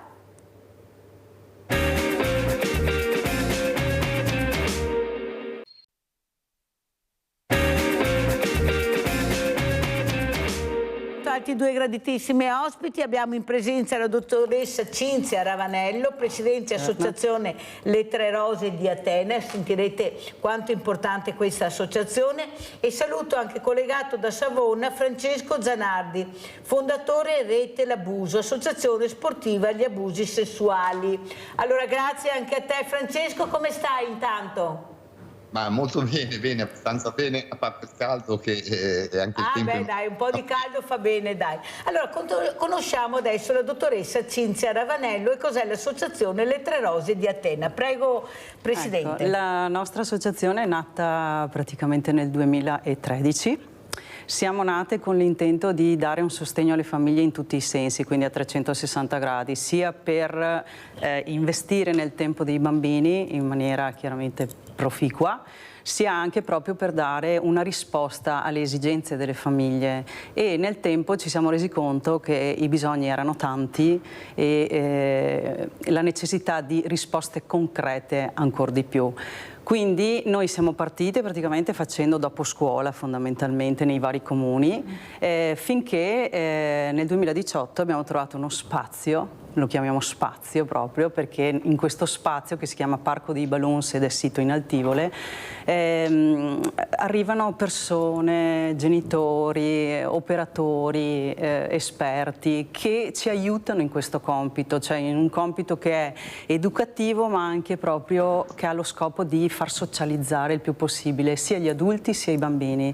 Quindi lo scopo nostro principale è sicuramente far incontrare le persone, farle stare bene, e in questo senso poi ci siamo avvicinati ad alcuni progetti che ci aiutano molto in questo senso, sia Alice Project di Valentino Giacomin, sia poi il metodo educativo della Montessori, ma come anche la collaborazione che abbiamo instaurato anche da un anno con Alitherapy S, che è un'associazione di Zero Branco, che ci permette proprio di dare un sostegno alla genitorialità e quindi a aiutarli in questo difficile compito educativo che in questo momento storico si fa veramente urgente. Senta, dottoressa, io sento molti genitori che dicono è così difficile fare il genitore, è tanto difficile. Penso ai genitori di una volta quanto difficile era per loro, pochi mezzi, pochi soldi, tanto lavoro. Eppure c'era una comunità, c'era il vicino, c'erano diversi figli, i più grandi attenzionavano i più piccoli, c'era un cortile, perciò vuol dire spazi, c'era molto più verde, c'erano i prati, cioè questo viene a mancare. Allora il bambino è piccolo e inizia a parlare subito, e come inizia a parlare le prime cose che dice è mamma, papà e poi perché è curioso, chiede vuole risposte. capire, vuole apprendere. Certo. E abbiamo questi genitori che dicono sono troppo impegnati per rispondere ai perché, è più facile accontentarlo su quello che loro ritengono sia la voglia e quello che fa piacere al loro bambino piuttosto di spiegare il perché il perché impegna. Non è che questo bambino sia un po' stanco di questi silenzi, di questo genitore molto assente, ecco, di queste regole che non ci sono più, non si sa quando si mangia, a pranzo, quando si cena, la merenda, il stare assieme, dove voglio io, dove vuoi tu papà o mamma. Ecco, cosa vuole dire a questi genitori, dottoressa? Ma io credo che il messaggio principale da dare a questi genitori sia di cercare aiuto, cioè di farsi aiutare, proprio perché il compito è difficile, la società in cui viviamo è molto complessa e quindi è difficile da soli trovare risposte, sono sincera, cioè anche io da genitore dico a volte mi trovo in difficoltà a dare risposte ai miei figli. Credo che sia proprio anche il fatto che comunque adesso i genitori lavorano entrambi, lavorano quasi tutto il giorno, non hanno tutti questi sostegni anche in termini di aiuto, no, nell'organizzazione. E quindi probabilmente anche lo stesso stress, no, non ci aiuta a rispondere a questi bambini e li trasciniamo in questa corrente, no? E uno degli scopi principali per cui la nostra associazione continua il suo operato è anche proprio per questo, no? Per dire diamo una mano a queste famiglie sia in termini proprio anche di educazione ma anche di sostegno, anche mi viene da dire psicologico, nel senso che noi comunque abbiamo degli specialisti all'interno della struttura, ma collaboriamo anche proprio con associazioni e enti che ci danno la possibilità di dare una risposta a queste famiglie. Allora andiamo a vedere anche questo video istituzionale che ha mandato Zanardi per capire, chi non lo conoscesse, chi è Francesco Zanardi e cosa fa. Andiamo a vedere.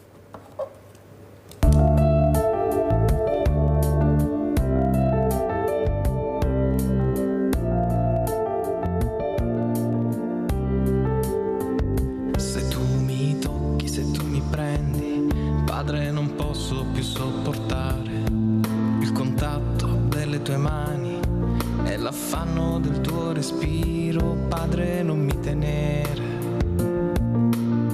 non mi toccare, lasciami stare.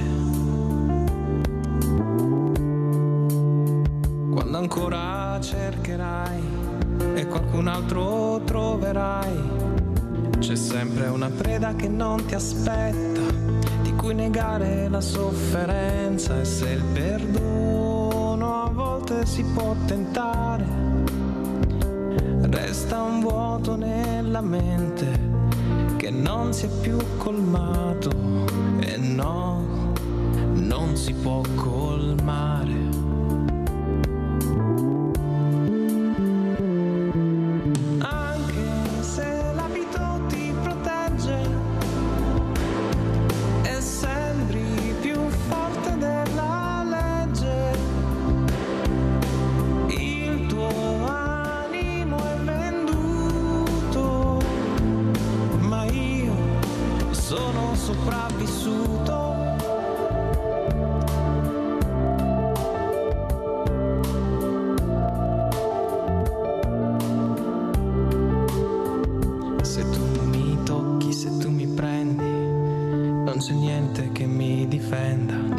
Giustizia che mi protegga, la verità va dove conviene. Sono stanco di soffrire, di andare e venire e sottostare. E se con quelle braccia che hanno inflitto il male mi tieni giù la faccia e ho paura di naufragare, di trasformarmi in una carta straccia. Ero solo un ragazzino, tu il mio aguzzino, e oggi non posso perdonare.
Allora, Francesco Zanardi, complimenti per questo video che fa capire molte cose, fa capire l'abuso sessuale, quanto traumatico può essere, e non tutti riescono a superarlo se poi non hai delle persone vicine che sanno, che capiscono e competenti. Ecco, a distanza di tanto tempo, cosa vuoi dire, Francesco? Intanto ti ringrazio di essere qui.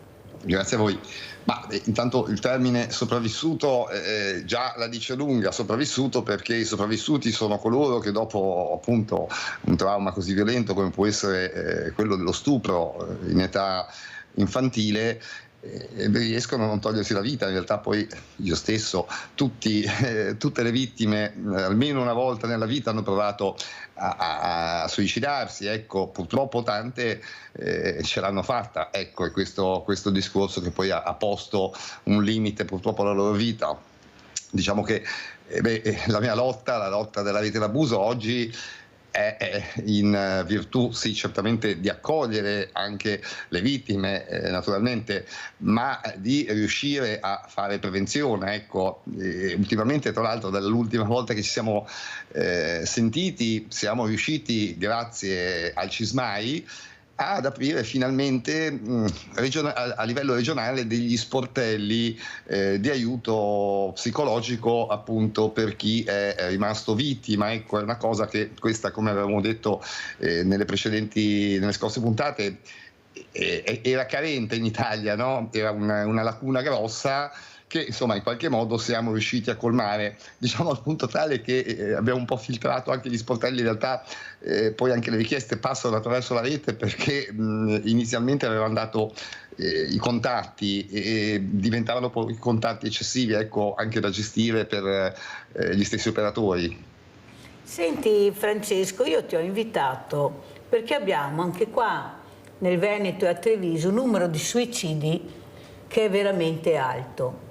Ma la mia domanda è: perché la solitudine, la depressione, non è che forse ci sia anche un abuso che qualcuno non ha il coraggio di raccontare, di dire, di parlarne, e poi finisce, come dici tu, in questo suicidio? Perché appunto c'è questa vergogna, c'è questa difficoltà, non tutti riescono a parlare. Cosa dice, dottoressa? Perché ho anche questo dubbio, perché ma se è proprio sempre la solitudine, la depressione, anche il bullismo, per carità, che può arrivare poi a determinare certi gesti. Ecco, poi voglio sentire anche Francesco. Dottoressa.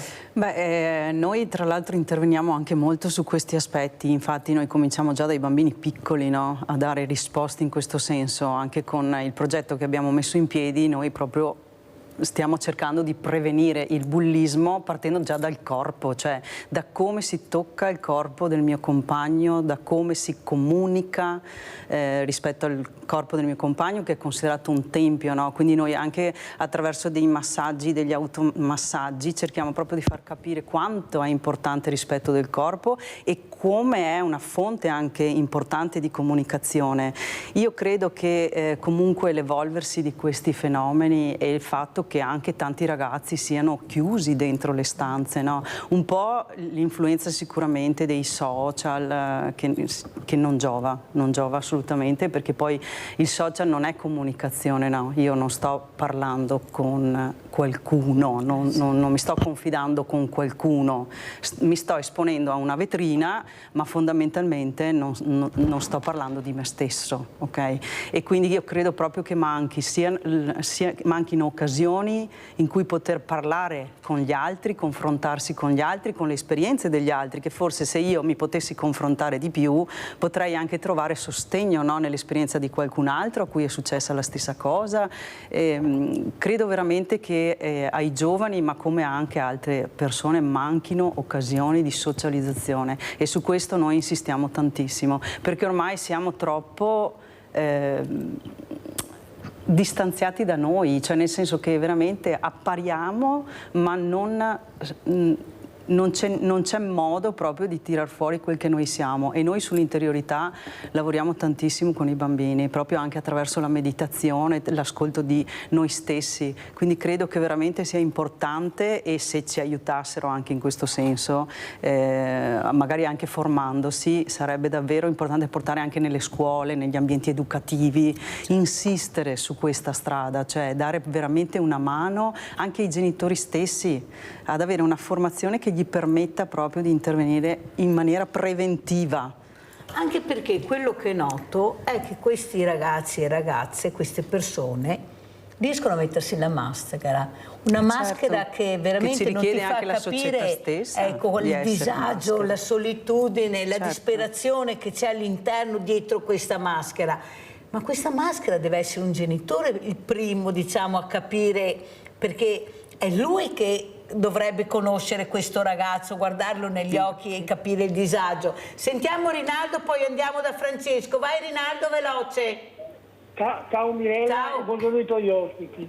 Stamattina sono venuto a parlare dei due discorsi che sono annosi, che sono brutti, però sono più importanti, perché aiutare i putei e le persone che hanno avuto queste disgrazie è importantissima, e forse due delle robe più importanti che dobbiamo fare, stare vicino a questi fiori e ai genitori che hanno avuto questi problemi.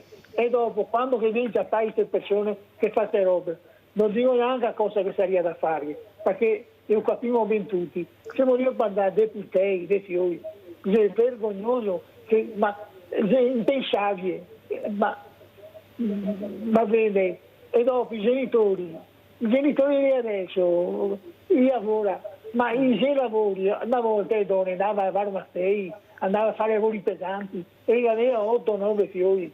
È vero che il più grande stava attento al più piccolo, ma non era che più volontà di crescere, di volere bene a questi fiori. Perché ricordate che i fiori, anche se ti viene a 3-4, così adesso ti trovi, se ti stai messi via, perché ti dà compagnia, ti dà gente, fiori, che stai attento, così a una certa età. Quello che ti dà i fiori, ti lo dà in Dio, è il 99%, ti dà Dio Miela. E ora i fiori bisogna che curemo col cuore e con gli aiuti, di stare vicini. Grazie Rinaldo, molto chiaro, devo correre perché il tempo è tiranno. Francesco, io direi anche che l'abuso c'è sempre stato, anche in famiglie molto numerose, poi a distanza di tanti anni finalmente questa persona si decide a raccontare perché non ce la fa più, è un peso da portare all'interno del proprio corpo, del proprio cuore terribile. Ecco, perché si fa così fatica a raccontare quello che è accaduto? Qualcosa si sta muovendo a mio avviso, qualcosina, grazie anche al vostro aiuto veramente, perché queste associazioni che si occupano di questo ce la stanno mettendo tutta. Ma quanto è difficile raccontare il trauma, specialmente se è fatto da un familiare o da qualcuno a te molto vicino, Francesco? Beh, raccontare sicuramente è difficile, perché soprattutto anche perché in Italia c'è ancora una cultura dove soprattutto anche una donna, ma anche un uomo abusato da un uomo è più in difficoltà, diciamo, che una donna, no? Per alcuni pregiudizi legati a omosessualità e cose varie. E diciamo che in Italia purtroppo gli abusi sono di tanti tipi e, come dicevi all'inizio, quando parlavi che una volta i ragazzini, è vero, c'era più miseria, però forse erano anche più spinti a passare il loro tempo libero, per esempio, socializzando con altri ragazzini. Io ricordo quando ero bambino che ero contento se riuscivo a ritagliare l'oretta e mezza, no, dopo gli studi, per andare a giocare con i miei amici. Immagino che questa cosa i bambini di oggi, i ragazzini di oggi purtroppo non l'hanno. Io dico questo perché spesso ho a che fare spesso con adolescenti e io a volte li trovo proprio vuoti, non che siano vuoti dentro di loro, nessuno li ha riempiti, non hanno spesso speranze, sono frustrati, ecco. Io lo definisco così, spesso esprimono un grosso disagio, almeno a me pare di vedere questo. cos'è il rispetto del corpo, Francesco, che ognuno di noi dovrebbe avere? Però tu devi anche capire e conoscere cos'è il rispetto del corpo, perché se nessuno te lo insegna, questo corpo diventa un oggetto che serve magari per avere qualcosa che altrimenti non potresti avere. E secondo te quando si dovrebbe iniziare a insegnare ad esempio anche la sessuologia, il rispetto del corpo? Prego. Questo in età, diciamo, ai bambini, perché esempio nel mio campo, qui l'Italia è uno dei paesi che spesso si scandalizza davanti a questo tema, però se ci riflettete, proprio nel mio campo che prescinde dai preti, no? Proprio in generale nella pedofilia il bambino è il primo che se viene educato riesce a dare l'allarme, no? Perché riconosce di aver ricevuto attenzioni o cos'altro non adeguate, no? Da un adulto. Ci siamo, e quindi riesce a parlarne con la mamma. Io ricordo purtroppo, tornando alla domanda di prima che ho risposto solo per metà, io mi sono accorto a 40 anni di essere abusato, quindi anche qui prima di chiedere aiuto intanto uno deve comprendere dentro se stesso di aver subito un trauma, un reato, insomma di aver subito qualcosa, no? Se no non chiede neanche aiuto, perché non ci sarebbe il motivo. Diciamo è credo un meccanismo sociale davvero che si sta andando sfaldando, come appunto sempre è stato detto prima. Anche il fatto che una volta si era uniti, molti di noi immagino nei palazzi dove abitano, spesso magari non conoscono neanche più i vicini o hanno dei vicini in difficoltà di cui nessuno se ne occupa. Ecco, quindi c'è un grosso cambiamento, c'è una grossa difficoltà proprio anche a affrontare la vita quotidiana, che purtroppo è cambiata, perché è vero che una volta appunto magari c'era più povertà, c'era anche meno tecnologia, i social io credo che siano una cosa, non dico da vietare, ma purtroppo condizionano parecchio oggi la vita dei giovani, soprattutto il carattere, no? Perché appunto, come si diceva, questi ragazzi poi dietro un social si nascondono dietro la maschera, no? Oltre ai pedofili, anche i ragazzi stessi, quindi non hanno più la possibilità di affrontare anche i problemi, no? Diciamo, si nascondono dietro il problema dando un'altra immagine, ecco, e questo poi diciamo ti porta anche a creare una tua realtà che non è per nulla. Sentiamo come commenta la dottoressa Ravanello. Dottoressa, come commenta le parole sia di Rinaldo che di Francesco? Sì, nel senso sono estremamente d'accordo con tutto quello che è stato detto, fondamentalmente, perché credo che abbiano centrato proprio il problema, no? Quindi io credo che purtroppo sicuramente i social sono il dramma, come diceva lui adesso, insomma andrebbero vietati, fondamentalmente anche perché poi provocano quella solitudine di cui parlavamo prima, no? Adesso i ragazzi si chiudono in una stanza e l'unico modo di interagire è quello. Il problema è che cosa mi insegnano. Ok, quindi dobbiamo veramente ripartire dall'educazione e, come diceva lui prima, partire dai più piccoli, ed è quello che noi stiamo veramente facendo, cioè noi partiamo dai più piccoli già cominciando a parlare del corpo, che visto l'argomento che stiamo proprio trattando è veramente fondamentale. Come dobbiamo rieducare. Questi bambini? Come rispondono questi bambini a un'educazione del corpo? Ecco, noi sinceramente, per noi è stata questa una sperimentazione, no? Di questo approccio educativo, per cui è stato tutto nuovo anche per noi e non ci aspettavamo davvero che nel giro di pochi mesi ci fosse anche sul tema dei conflitti una evoluzione, quindi proprio una capacità di comunicare diversa verso l'altro, quindi il rispetto e anche proprio una diminuzione della violenza, nel senso che generalmente il bambino, soprattutto 3, 4, 5 anni, no, tende a dare pugni, calci, è il modo fisico è preponderante, no, nella comunicazione, no? In realtà cominciando veramente a lavorare su ciò che ci sta dentro, il tirare fuori le emozioni in un modo diverso, quindi un comunicare come mi sento, diminuisce la mia voglia di darti un pugno, fondamentalmente. Non quindi, è che questo bambino già in pancia della mamma dice quando esco devo già difendermi, perché poveretto con quello che... certo. No, perché a questo punto mi viene da in pensare complessità, anche questo poveretto, poi una difesa che lui fa, perché vuol dire che teme qualcosa e si difende. Cosa pensi, Francesco? Sì, no, concordo pienamente. Certo. Ecco, purtroppo, ripeto, la società stessa, ma anche proprio, diciamo, anche tutto quello che c'era e che oggi non c'è più a livello di aggregazione sociale, no? Che era importante, certo ha fatto danno a questa cosa. Tra l'altro, chiedo scusa, i social amplificano in qualunque senso, cioè amplificano sia la debolezza di una persona sia l'arroganza, la cattiveria, ecco, quindi diciamo danno anche poi altri nuovi strumenti per creare delle problematiche davvero gravi, ecco, a livello proprio sociale e a livello di educazione poi dei minori. Andiamo a vedere anche questo intervento che ha mandato Francesco Zanardi, Lucetta Scaraffa. Devo sentire l'intervento. Puoi mettere nella persona che non posso staccarmi da...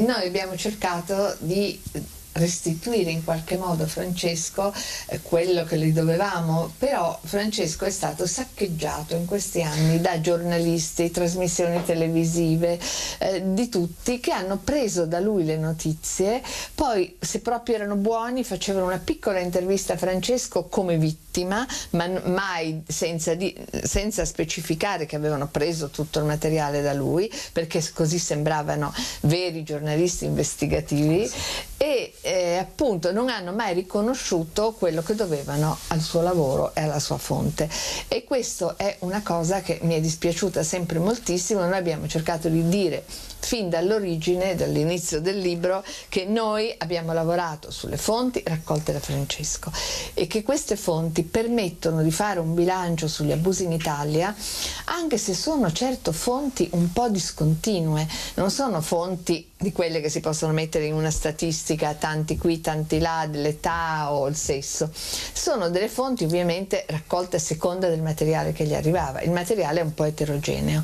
però se si legge attentamente tutto il materiale, che è tantissimo, uno capisce cosa è successo in Italia, qual è la situazione in Italia, e capisce alcuni particolari che a noi, io dico noi perché siamo un gruppo di donne che ha fatto questo lavoro, che è stato un lavoro molto lungo perché il materiale raccolto da Francesco è tantissimo. Eravamo tutte nonne, 3 nonne abbiamo schedato tutto il materiale. È stata una grande fatica, però schedando questo materiale siamo arrivate a delle conclusioni un po' sulla tipologia degli abusi in Italia, cosa che finora non era mai stato fatto, perché se gli abusi vengono trattati caso per caso, come se fosse una mela marcia qua, una mela marcia là, se vengono trattati, oppure come fanno spesso alcuni giornali scandalistici, oppure delle trasmissioni sempre un po' pruriginose, dando particolari, che ci sono naturalmente anche lì, particolari antipatici ma reali di incontro sessuale, allora in questi casi non si capisce in realtà il quadro generale, sembra sempre che in Italia qualcuno abbia fatto qualche cosa. Allora, intanto il numero è altissimo, ma non è solo il numero, la cosa che sorprende di più è la compattezza di questo materiale, cioè vi spiego, la prima osservazione che abbiamo fatto è quella: le vittime si somigliano tutte, sono tutte poveri, ragazzini poveri di ambo i sessi, poveri, più maschi che femmine, ma insomma poveri, che non hanno famiglie capaci di reagire, famiglie che possano protestare, possano andare, abbiano il coraggio di andare intanto a parlare col vescovo, che già quello è un primo passo, però che richiede un po' di difficoltà sociale, diciamo così. Poi non abbiano una qualche dimestichezza col mondo degli avvocati, cioè in genere i poveri non vogliono rivolgersi agli avvocati, perché gli avvocati chiedono soldi come prima cosa, ci manca ancora, non solo hanno avuto questa tragedia, ma devono pure dare dei soldi che non hanno, quindi sono vittime predestinate, perché si sa già che non potranno reagire, o comunque raramente reagiranno. Voglio aggiungere un particolare ancora più drammatico, che molto spesso sono famiglie assistite dalla parrocchia, addirittura assistite dalla parrocchia, quindi che perderebbero l'aiuto della parrocchia qualora facessero una denuncia. A questo punto è chiaro che ecco, sono assolutamente così costrette, diciamo così, a inghiottire l'umiliazione. Un po' come è accaduto a me questa Sì, perché infatti, poi in realtà la leva poi è quello, in quei casi. Certo, è sempre quello. Allora, questa cosa aggrava moltissimo l'immagine dell'abuso che noi abbiamo, perché l'idea che uno ha dell'abuso un po' così, appunto, oltre che delle mele marce, è qualcuno che è malato, che non resiste a un istinto, diciamo così, predatorio dal punto di vista sessuale, soprattutto pedofilo. In realtà, se questi hanno riflettuto così bene e hanno scelto le vittime con tanta oculatezza, ragazzini che non possono reagire, con famiglie che non li sostengono, beh, in questi casi si capisce che non era tanto presi da un raptus, ma hanno fatto un bel calcolo, e che tutti fanno un bel calcolo, perché sono tutti così ragazzini. Allora, dottoressa Ravanello, vedevo che scuoteva la testa, però annuiva. Questa nonna, queste nonne, fatalità donne, hanno capito la drammaticità. Ecco, bisogna iniziare ad aiutare, a essere preparati, a parlarne, avere il coraggio di osare. Prego. Sì, sì, e soprattutto il coraggio, ripeto, come ho detto all'inizio, di chiedere aiuto. Cioè, noi proprio genitori adesso dobbiamo veramente metterci in quest'ottica. Abbiamo bisogno di aiuto, perché veramente viviamo in un'epoca molto complessa e non ce la possiamo fare da soli. Soprattutto proprio alla luce di questi eventi che stanno aumentando. C'è la vergogna che blocca questo, perché io ho la persona che può aiutarmi, ma faccio fatica, cioè metto la polvere sotto il tappeto e vado avanti, e poi faccio del male sia al bambino che a tutta la comunità. Prego. Ma credo che manchi anche la consapevolezza di aver bisogno di aiuto, e quindi infatti non si rendono conto. Esatto, infatti siamo noi a dover invitare i genitori a degli incontri, a cercare di sensibilizzarli anche soprattutto sui social, su questa faccenda dei social. Noi facciamo proprio degli incontri di formazione dove spieghiamo come aiutarli a mediare, perché i bambini non possono essere esposti continuamente a un tablet, ok? E il problema è che se loro non ci sono, e magari sono in presenza di un nonno che non ha la capacità di intervenire, e non può, e non è neanche giusto che lo faccia, voglio dire, il genitore deve trovare un modo per approcciarli in maniera corretta. Francesco, devo correre purtroppo perché ormai siamo in chiusura. Cos'è la vergogna? La paura di ammettere che questo figlio, questo bambino, questa bambina è stato abusato, soprattutto se sei fragile, come diceva giustamente questa meravigliosa donna che abbiamo sentito, se sei povero, l'avvocato costa, ma io penso che più della parola l'avvocato sia la vergogna di ammettere che è successo nella tua famiglia, a tuo figlio o a tua figlia. Prego.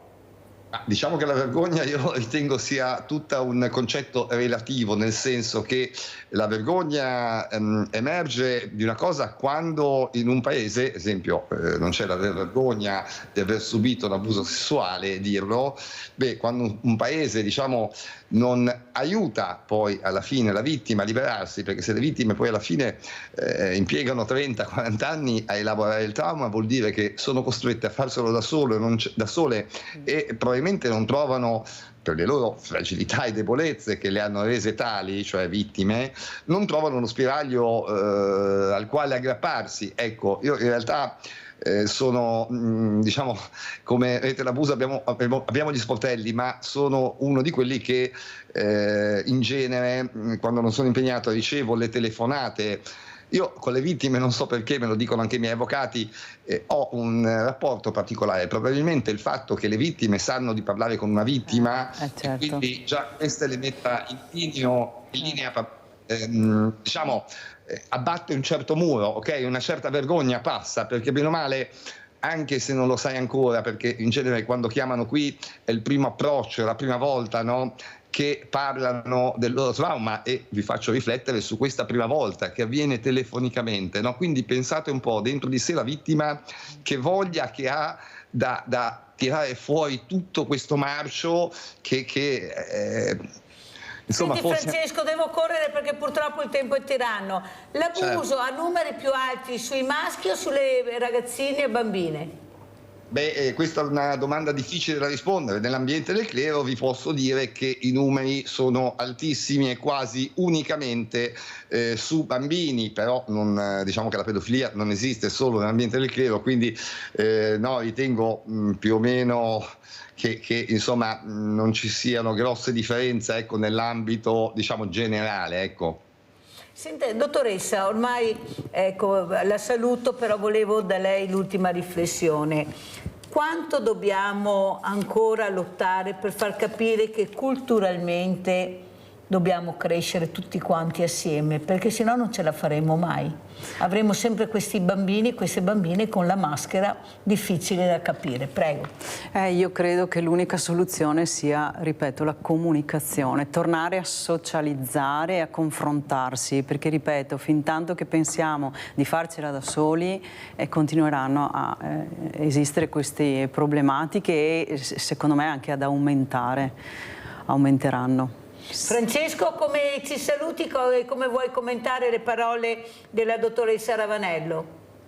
Mi trovo sicuramente molto in linea, ecco, purtroppo. Vi metterò in contatto, vi darò i numeri, così vi tenete in contatto, e penso sia molto importante quello che state facendo tutti e due. Prego Francesco. È importante che anche noi dal lato di quelli che cercano di dare una mano facciamo coalizione, cerchiamo insomma anche di interagire sulle varie problematiche, perché sono sempre diciamo importanti anche da conoscere, ecco, da parlarne, confrontarsi con i colleghi, quindi assolutamente sì, grazie. Un'altra cosa, Francesco, che vuoi dire alle persone che ti stanno ascoltando da casa, che messaggio vuoi dare? Certo, guarda, di impegnarsi sicuramente di più, intanto nell'amare la propria vita, nel socializzare, quindi nel aiutare, perché forse si trova ancora oggi una scappatoia da quella noia che poi a volte porta in strade come possono essere appunto i social, no? Che sono frustranti e a mio avviso poi non producono nulla di più. Io rubo ancora un secondo su quello che è stato detto un attimo fa. Riguardo i social, addirittura questi argomenti, mentre io lo vedo dalle statistiche dei nostri gruppi Facebook, mentre una volta l'attenzione era elevata, adesso sta calando anche l'attenzione, no? Quindi dà proprio l'idea dei problemi che pian piano diventano troppi e la gente li accantona, no? Perché giustamente, come diceva la dottoressa, non si riesce più a starci dietro.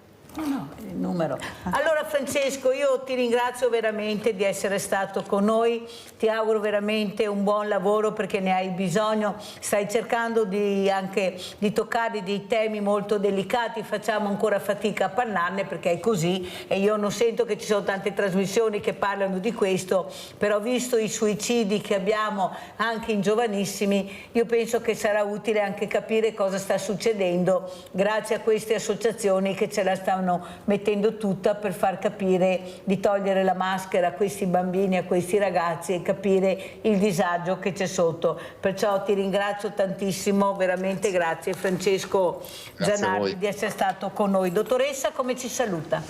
Allora, io vi saluto veramente invitando i genitori per primi, davvero a mettersi in discussione e a chiedere aiuto, perché c'è veramente bisogno principalmente di fare questo atto. E dopo invito operatori sociali, educatori, insegnanti ad avvicinarsi veramente a questi bambini fin da piccoli, insegnando e ripartendo proprio dai valori, perché il valore sia dal punto di vista proprio dell'interiorità sia del corpo.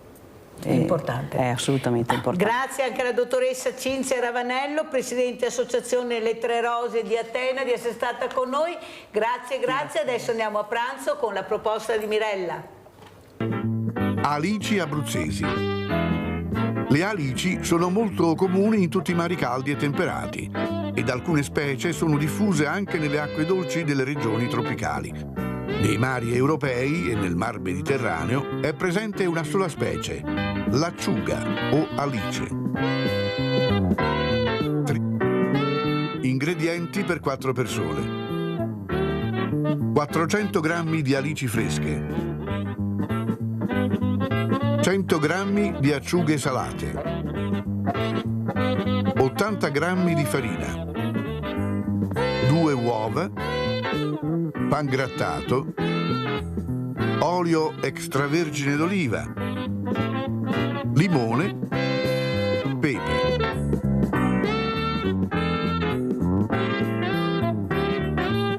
Alle alici fresche non troppo piccole, già pulite e prive della testa, togliete la lisca.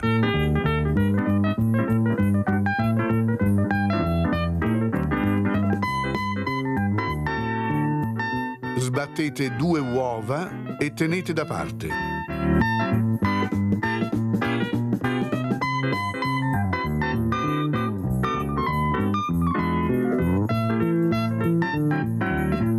Prendete 2 alici aperte a metà, ponete un filetto di acciuga salata e un non nulla di pepe.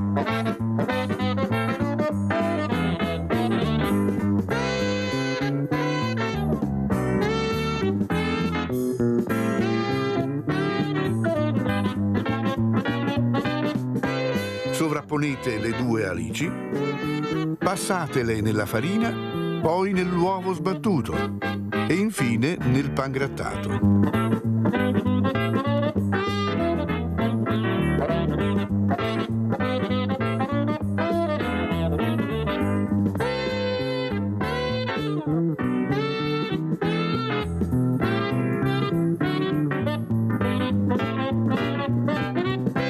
Quando avrete preparato in questo modo tutte le alici, friggetele in abbondante olio bollente.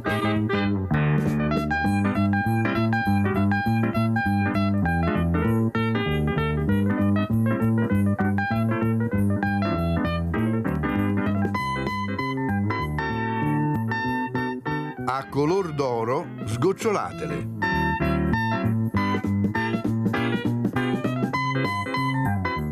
Sistematele nel piatto di servizio e servitele con spicchi di limone. E buon appetito!